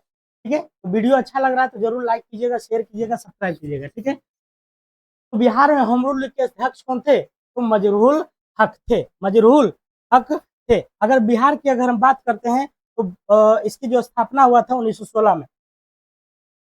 कब हुआ था? तो बिहार में होम रूल लीग की स्थापना हुआ था 1916 में, और भारत में भी 1916 में हुआ था। लेकिन भारत वाला जो है डेट याद रखिएगा, ये कब हुआ था? 28 अप्रैल को। 28 अप्रैल 1916 को होम रूल लीग की स्थापना हुआ था। इसके होम रूल लीग की स्थापना हुआ था, और किसके किसके बीच में, किसने किसने किया था? तो किसने किया था? तिलक और एनी बेसेंट ने। पहले तिलक लिखते हैं, है ना, पहले तिलक लिखते हैं। अगला क्वेश्चन है आपका 68 नंबर। ठीक है, 1857 की क्रांति में पटना में विद्रोह का नेतृत्व किसने किया था? तो पटना में एगो पुस्तक बेचता था, पटना में एगो पुस्तक बेचता था जिसका नाम था पीर अली। इन्होंने जो है 1857 के विद्रोह का क्या किया था? तो नेतृत्व प्रदान किया था। क्या किया था? नेतृत्व प्रदान किया था। ठीक है, मैं कई बार बता चुका हूँ कि इसकी जो शुरुआत हुई थी 10 मई को। डेट आपसे पूछता है, इससे बार बार बता रहा हूँ। 10 मई 1857 को जो है ये शुरू हो गया था, 1857 का विद्रोह। ठीक है, और बिहार में अगर देखा जाए तो बिहार में जो शुरू हुआ था ये 12 जून को हुआ था। कब हुआ था? 12 जून को। 12 जून को 1857 को शुरू हो गया था। ठीक है, 12 जून 1857 को शुरू हो गया था। ठीक है, और पटना में जब पीर अली नेतृत्व प्रदान किए थे, इसको दबाने का काम जो किया था पटना में जो दबाने का काम किया था, 57 के विद्रोह को दबाने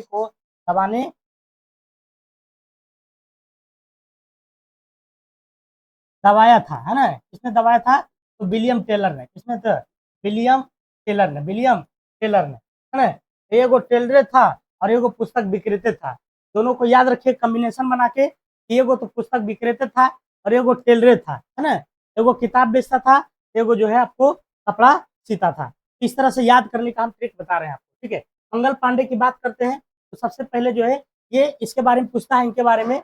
ये कई में इन्फेंट्री के सिपाही थे। तो 34वें एनआई के क्या थे? सिपाही थे। 34वें एनआई के सिपाही थे। कुंवर सिंह का जो नेतृत्व था, वो नेतृत्व की अगर हम बात करते हैं, ये कहाँ से था?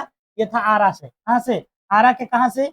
जगदीशपुर से। जगदीशपुर यहाँ का जो है क्या था? ये जो है जगदीशपुर का क्या थे? जमींदार थे। क्या थे? जमींदार थे। कौन? कुंवर सिंह। और इन्होंने जो है नेतृत्व प्रदान किए थे कहाँ से? तो आपको जमींदार जगदीशपुर के आरा से कुंवर सिंह ने। मंगल पांडे तो बता दिए 24वें एनआई के सिपाही थे। सबसे पहले शहीद होने वाला यही है, सर्वप्रथम शहीद, है ना। शहीद होने वाला जो है फर्स्ट है, शहीद होने वाला क्या है? फर्स्ट है मंगल पांडे। और अंतिम रूप से जो शहीद हुए थे वो तात्या टोपे हुए थे। ठीक है, तो 57 के विद्रोह इसके पहले भी कई बार बता चुके हैं। तरह की पंसिल समझौता इन दो देशों के बीच में हुआ था। पंसिल समझौता की अगर हम बात करते हैं, ये तो हुआ था 1954 में। पंसिल समझौता कब हुआ था? 1954 में हुआ था। 29 अप्रैल 1954 को ये पंसिल समझौता हुआ था, है ना। ये पंसिल समझौता जो हुआ था भारत और चीन के बीच में हुआ था। ठीक है, ये जो आधारित था, आधारित की अगर हम बात करते हैं, ये विदेश नीति पर आधारित था, विदेश नीति पर था, है ना। पंसिल समझौता किया गया था कि एक दूसरे देशों में जो है हस्तक्षेप नहीं करेंगे, शांति को बनाए रखेंगे। इस तरह से 5 गो जो है पॉइंट रखा गया था पंसिल समझौता में। और लेकिन जो है उसके बावजूद भी चाइना ने क्या किया? तो युद्ध किया फिर 62 में, है ना। 54 में तो पंसिल समझौता हुआ था, लेकिन फिर भी 62 में युद्ध हुआ, तो उसका उल्लंघन था। पंसिल समझौता के क्या था? उल्लंघन था एक तरह से। तो पंसिल समझौता किन दो देशों के बीच में था? भारत और पाकिस्तान के बीच में, भारत और पाकिस्तान के बीच में। ठीक है, अगर पूछे कि नेहरू का पंसिल समझौता, पंचशील पंसिल समझौता उस समय कौन था? नेहरू थे। तो नेहरू जो है आपको 62 तक जो है प्रधानमंत्री रहे थे। तो नेहरू का पंसिल समझौता जो हुआ था ये किस पर आधारित है? ये बौद्ध धर्म पर। किस पर आधारित था? बौद्ध धर्म पर। बौद्ध धर्म क्या चाहता है? शांति चाहता है। उसी तरह से शांति का जो है है ना, इन्होंने किया था। तो अगर पूछे कि किस पर विदेश नीति ने रहेगा, तो बौद्ध धर्म भी अगर रहेगा तो आप आराम से जो है लगा सकते हैं। ठीक है, ठीक है। चलिए अगला क्वेश्चन, कह रहा कि अफीम युद्ध किनके बीच लड़ा गया था। तो अफीम युद्ध की अगर हम बात करते हैं, 70 नंबर क्वेश्चन, ठीक है, 70 नंबर। इसमें क्वेश्चन जो है जहां तहां दिया हुआ था, इसलिए नंबर से नहीं घबराना है, ठीक है। तो अफीम युद्ध की बात करते हैं, किसके बीच लड़ा गया था। तो अफीम युद्ध देखिए दो गो हुआ था। प्रथम अफीम युद्ध, प्रथम अफीम युद्ध, प्रथम अफीम युद्ध हुआ था, वो हुआ था 1839 से लेकर के 42 तक, 1839 से 42 तक हुआ था। द्वितीय की अगर हम बात करते हैं, द्वितीय युद्ध हुआ था, ये हुआ था 56 से लेकर के 61 तक, 1856 से लेकर के 61 तक जो है युद्ध हुआ था। लेकिन ये दोनों अलग अलग के बीच में हुआ था। ये प्रथम वाला जो युद्ध हुआ था, ये हुआ था ब्रिटेन ब्रिटेन प्लस चीन के बीच हुआ था, ठीक है। और दूसरा का जो हुआ था आपको ब्रिटेन ब्रिटेन प्लस फ्रांस के बीच में हुआ था, ब्रिटेन प्लस फ्रांस के बीच में हुआ था, ब्रिटेन और फ्रांस के बीच में हुआ था। ये बातें ध्यान में रखना है कि दो गो अफीम युद्ध हुआ था। प्रथम अफीम 39 से 42, द्वितीय 56 से 61। प्रथम 39 से 42, द्वितीय 56 से 61। प्रथम में जो है ब्रिटेन और चीन के बीच में हुआ था, द्वितीय ब्रिटेन और फ्रांस के बीच हुआ था। अगला क्वेश्चन, कह रहा कि मानद किस देश की मुद्रा है। मानद की बात कर रहा है, यह जो है किस देश की मुद्रा है, मानद। तो मानद की अगर हम बात करते हैं, तो मानद हो जाएगा किसकी मुद्रा, अंडोरा की। किसकी हो जाएगी, अंडोरा की मुद्रा है, सॉरी अजरबैजान का हो जाएगा, है ना। मानद किसकी मुद्रा है, तो अजरबैजान की। मानद किस देश की मुद्रा है, तो अजरबैजान की मुद्रा मानद, अजरबैजान की मुद्रा मानद, अजरबैजान की मुद्रा मानद, ठीक है। उसी तरह से अंडोरा की मुद्रा अगर देखा जाए, इसकी मुद्रा की बात करते हैं, यूरो है, क्या है, यूरो है ना। अंडोरा की मुद्रा क्या हो जाएगा, यूरो हो जाएगा। अंडोरा की राजधानी, अंडोरा की राजधानी की अगर हम बात करते हैं, राजधानी, राजधानी की बात करते हैं, क्या हो जाएगा, अंडोरा ला बेला, अंडोरा ला बेला, अंडोरा ला बेला, अंडोरा ला बेला हो जाएगा। अंडोरा की अगर हम बात करते हैं, ये जो है आपको आईएमएफ का 190वां सदस्य है। आईएमएफ का 190वां नववां देश है, 109वां देश है। आईएमएफ का जो फुल फॉर्म होता है, इंटरनेशनल मॉनेटरी फंड होता है, इंटरनेशनल मॉनेटरी फंड होता है।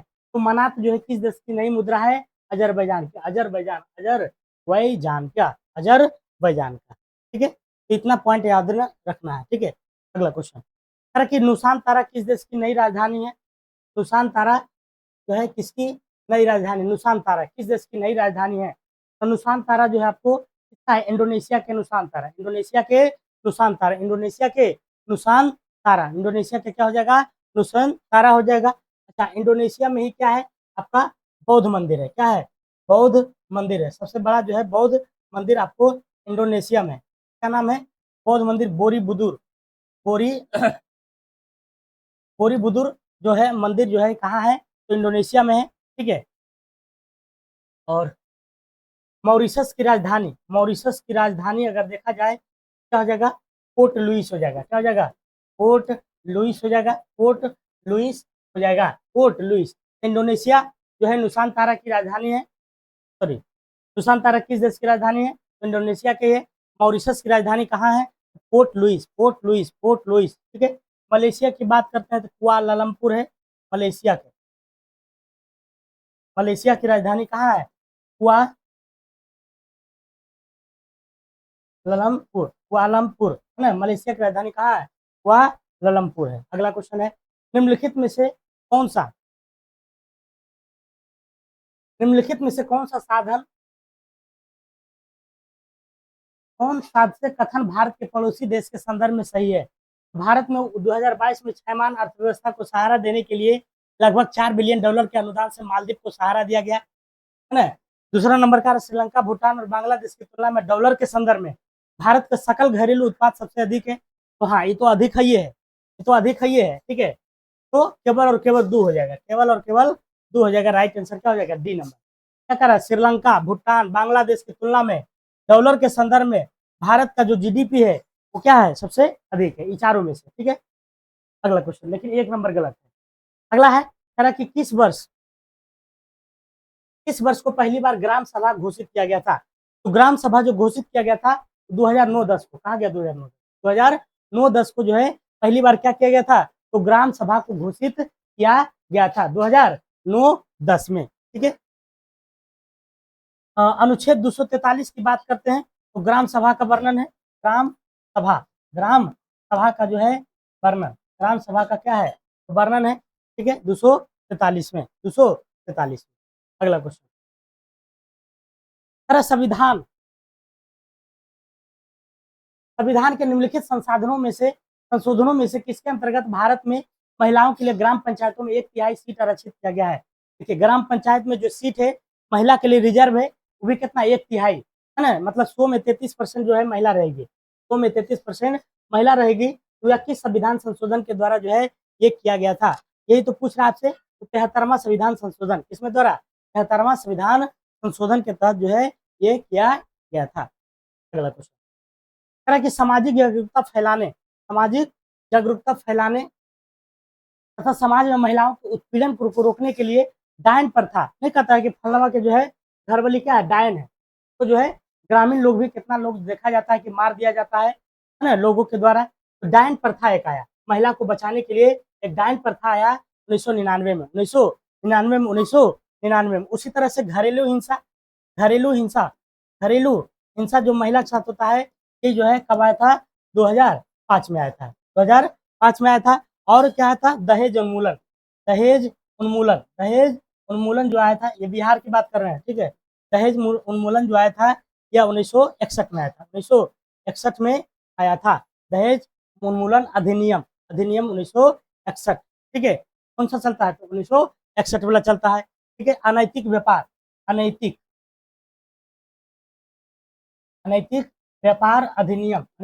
अधिनियम जो चला था 1956 वाला, है ना, 1956 अधिनियम के तहत अनैतिक व्यापार आप लोग नहीं कर सकते। अगला क्वेश्चन, भारत में पहली पंचवर्षीय योजना का आधार क्या था। पहली पंचवर्षीय योजना की अगर हम बात करते हैं, तो देखिए पहली पंचवर्षीय योजना प्रथम जो चला था आपको 31 मार्च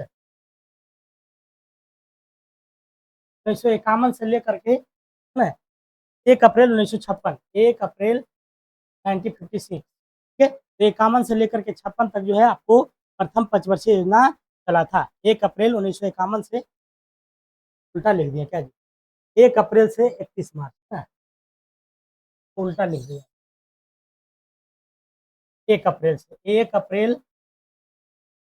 1951 से लेकर के 31 मार्च 1956 तक, 1 अप्रैल 1951 से 31 मार्च 56। प्रथम पंचवर्षीय योजना जो आधारित था, ये किस पर आधारित था, तो हेराड डोमर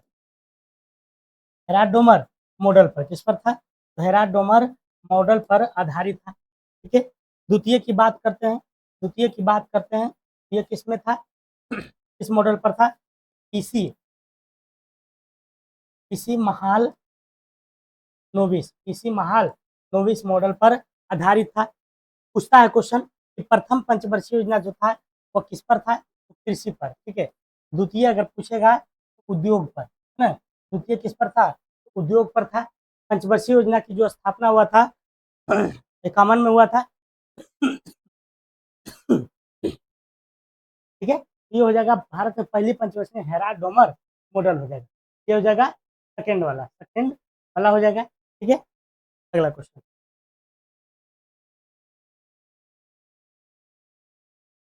अगला है 93 का, ठीक है।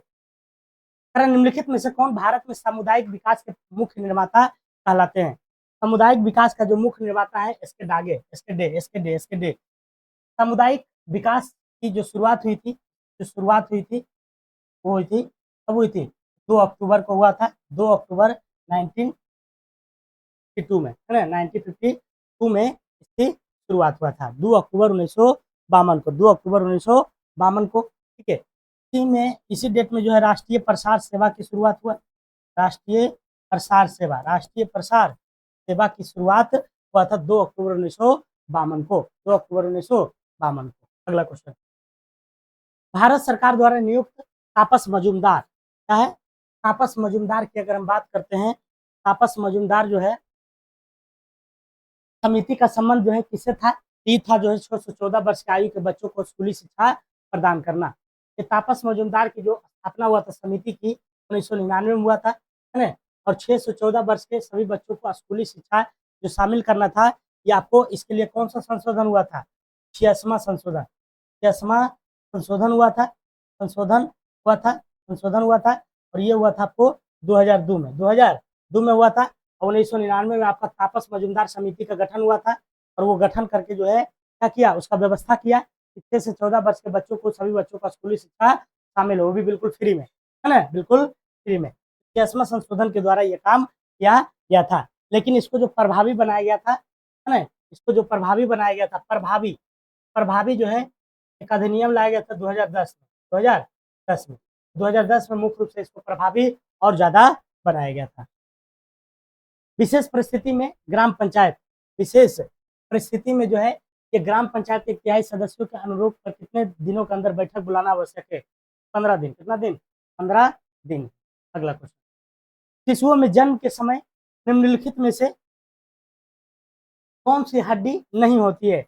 देखिए जानुका, जानुका आप लोग याद रखिएगा, जानुका हड्डी होता है, इसी को हम लोग पटेला भी कहते हैं। क्या कहलाता है? पटेला का यही है, जानुका का ही। ये हड्डी आपको बच्चा में नहीं होता है, बड़ा होता है तब।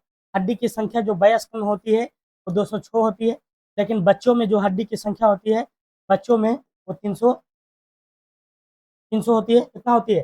300 होती है। ठीक है। अस्थि में, अस्थि में पूछेगा कौन सा प्रोटीन पाया जाता है? अस्थि में जो प्रोटीन होता है, प्रोटीन, वो कौन सा प्रोटीन होता है? ओसिन प्रोटीन। क्या होता है? ओसिन प्रोटीन होता है। ओसिन प्रोटीन अस्थि में कौन सा प्रोटीन होता है? ओसिन प्रोटीन होता है। क्वेश्चन पूछता है आपसे, बताइए हड्डी को हड्डी से जोड़ने की प्रक्रिया को क्या कहते हैं? हड्डी प्लस हड्डी, है ना? इसको हम लोग क्या कहते हैं? लिंगामेंट कहलाता है। क्या कहलाता है? लिंगामेंट कहलाता है। इसी को हम लोग हिंदी में स्नायु कहते हैं। क्या कहलाता है? स्नायु कहलाता है। ठीक है। अगर पूछे कि हड्डी को पेशी से जोड़ना है, हड्डी प्लस पेशी को जोड़ना है, इसको हम लोग क्या कहेंगे? इसको कहेंगे कंडरा। क्या कहलाएगा? कंडरा कहलाएगा। कंडरा कहलाएगा। क्या कहलाएगा? कंडरा कहलाएगा। निम्नलिखित में से कौन सा फूल का भाग है? फूल का जो भाग होता है, देखिए क्या क्या होता है ना? बाह्य दल पुंज होता है, बाह्य दल पुंज होता है ना? बाह्य दल पुंज होता है। दूसरा की बात करते हैं तो दल पुंज होता है, दल पुंज होता है। और तीसरा की बात करते हैं तो पुमंग होता है, जायंग होता है। क्या होता है? पुमंग होता है।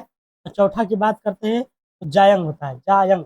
लेकिन ये दोनों जो है आपको जनन प्रक्रिया में भाग लेता है, जनन प्रक्रिया में, जनन प्रक्रिया में भाग लेता है। कौन? तो ये लेता है आपको उमंग और जायंग, उमंग और जायंग। इसमें एगो मेल फीमेल होता है। तो मेल जो होता है आपको होता है पुंकेसर। क्या होता है? पुंकेसर होता है, पुंकेसर होता है। और फीमेल जो होता है, फीमेल, फीमेल वाला जो बात अगर होता है तो स्त्री केसर होता है, स्त्री केसर होता है ना? और ये दोनों पुंकेसर और स्त्री केसर दोनों जिसमें हो, जिसमें दोनों हो, जिसमें दोनों हो, जिसमें दोनों हो, तो उभयलिंगी कहते हैं। क्या कहते हैं? उभयलिंगी पुष्प कहते हैं, उभयलिंगी पुष्प, उभयलिंगी पुष्प कहते हैं। जैसे कि अगर हम बात करते हैं, एग्जाम्पल की बात करते हैं तो सरसों, सरसों जो है ये किसका उदाहरण है? तो उभयलिंगी पुष्प का है। किसका है? उभयलिंगी पुष्प का है। तो ये स्त्री केसर क्या हो जाएगा? आपको फूल का भाग हो जाएगा। अगला क्वेश्चन है,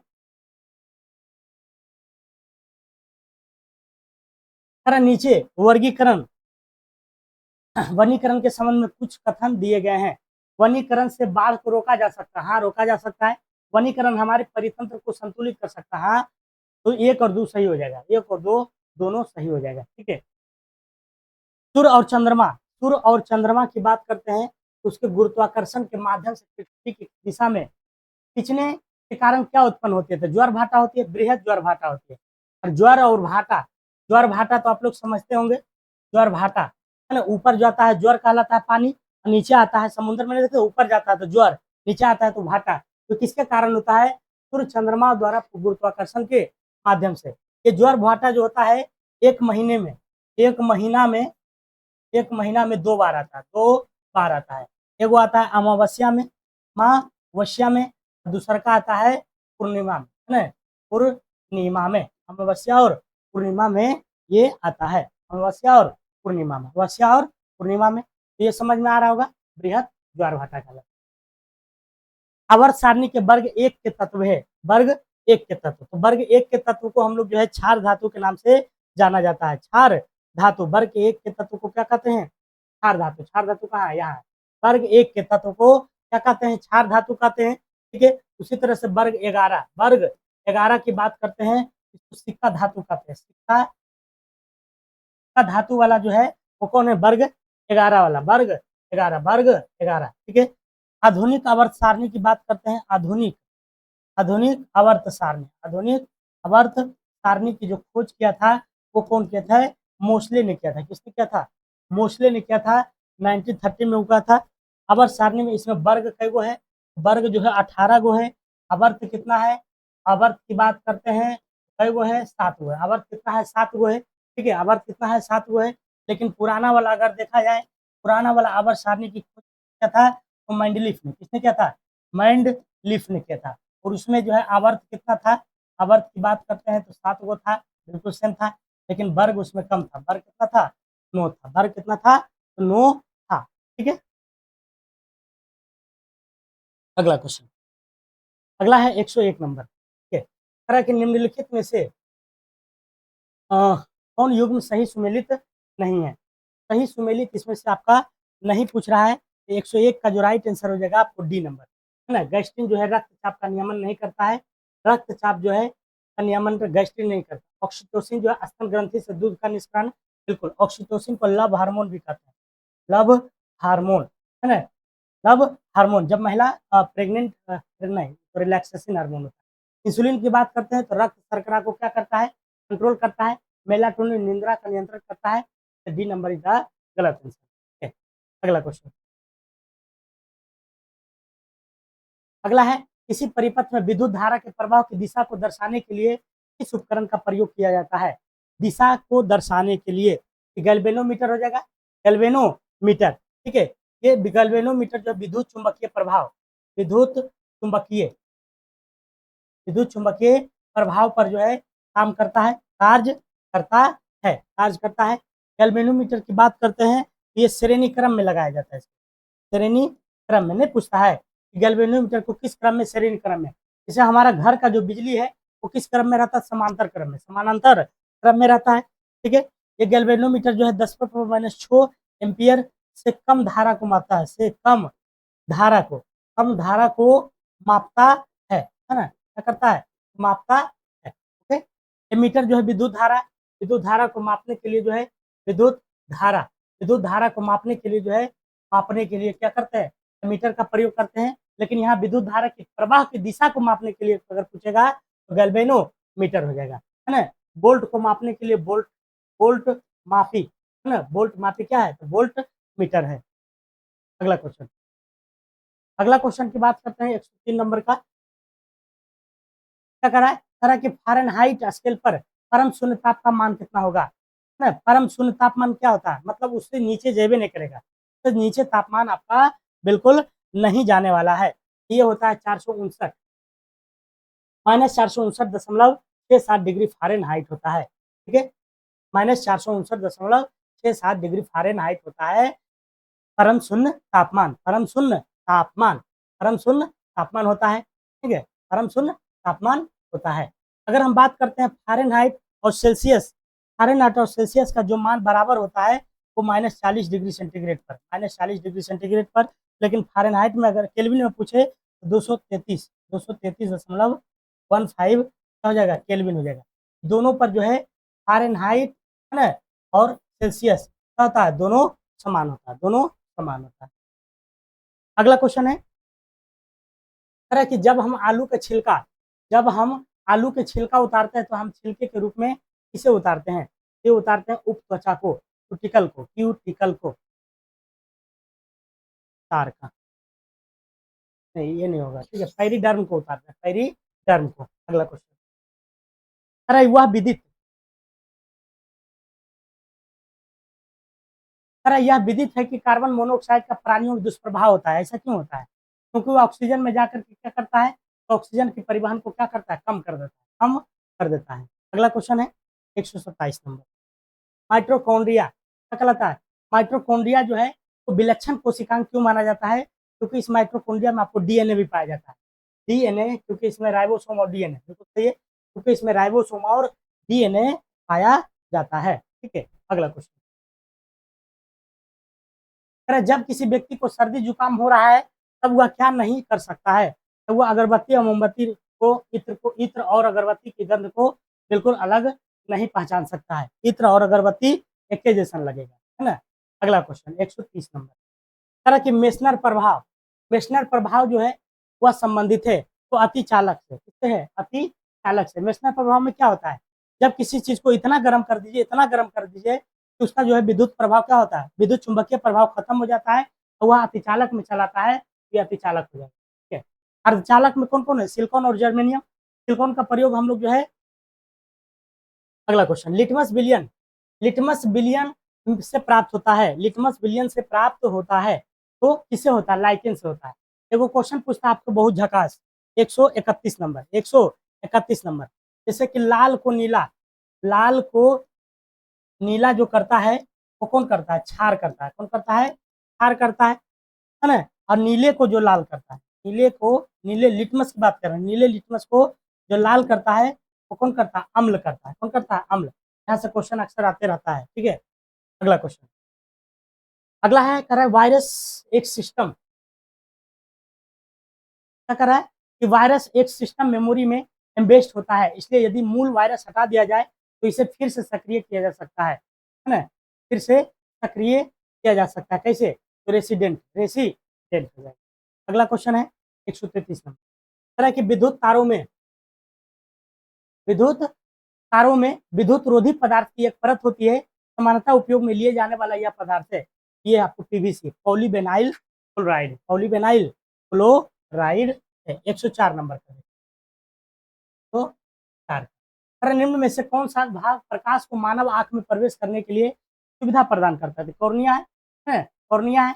और कॉर्निया को हम लोग क्या करते हैं? दान करने के रूप में प्रयोग करते हैं, दान। ठीक है, देखिए भी क्वेश्चन कई बार बता चुके हैं। भूख लगने पर कोई व्यक्ति सर्वप्रथम उपयोग करता है, देखिए किरण पब्लिकेशन का 63 जो प्लस है ये बुक, ये पूरा जो है आपका हो चुका है ना। प्रतिदिन लाइव 8 बजे होता है तो लगभग जो है खत्म है, ये का प्लेलिस्ट बना हुआ है, जाके देखिएगा, काफी मजा आएगा। अगला क्वेश्चन है, भूख लगने पर कोई व्यक्ति सर्वप्रथम क्या करता है? तो सर्वप्रथम जो है ग्लाइकोजोन का, है ना, ग्लाइकोजोन का क्या करता है? प्रयोग करता है। अगला क्वेश्चन, वही जो ग्लूकोज ग्लाइकोजोन में बदलता है, जब भूखा रहता है तो ग्लाइकोजोन फिर ग्लूकोज में बदल जाता है, किसकी मदद से? तो ग्लूकागोन के मदद से। चलिए, तो ये जो हमारा प्रैक्टिस सेट 1 था जो कि खत्म हो चुका है। तो वीडियो काफी आपको पसंद आया होगा, उम्मीद करते हैं, क्योंकि इसमें डिस्कशन भी हम जो है बिल्कुल धाकड़ तरीका से कराए हैं। और इस तरह से अगर आप 20 सेट लगा लीजिएगा कंटिन्यू तो आपके सामने जो है कोई आगे नहीं है। ठीक है, चलिए, तो अगर आपको अच्छा लगा है तो शेयर जरूर कीजिएगा, लाइक कीजिएगा, नए हैं तो सब्सक्राइब कीजिएगा। ठीक है, बहुत बहुत धन्यवाद आपको वीडियो देखने के लिए। Bye bye.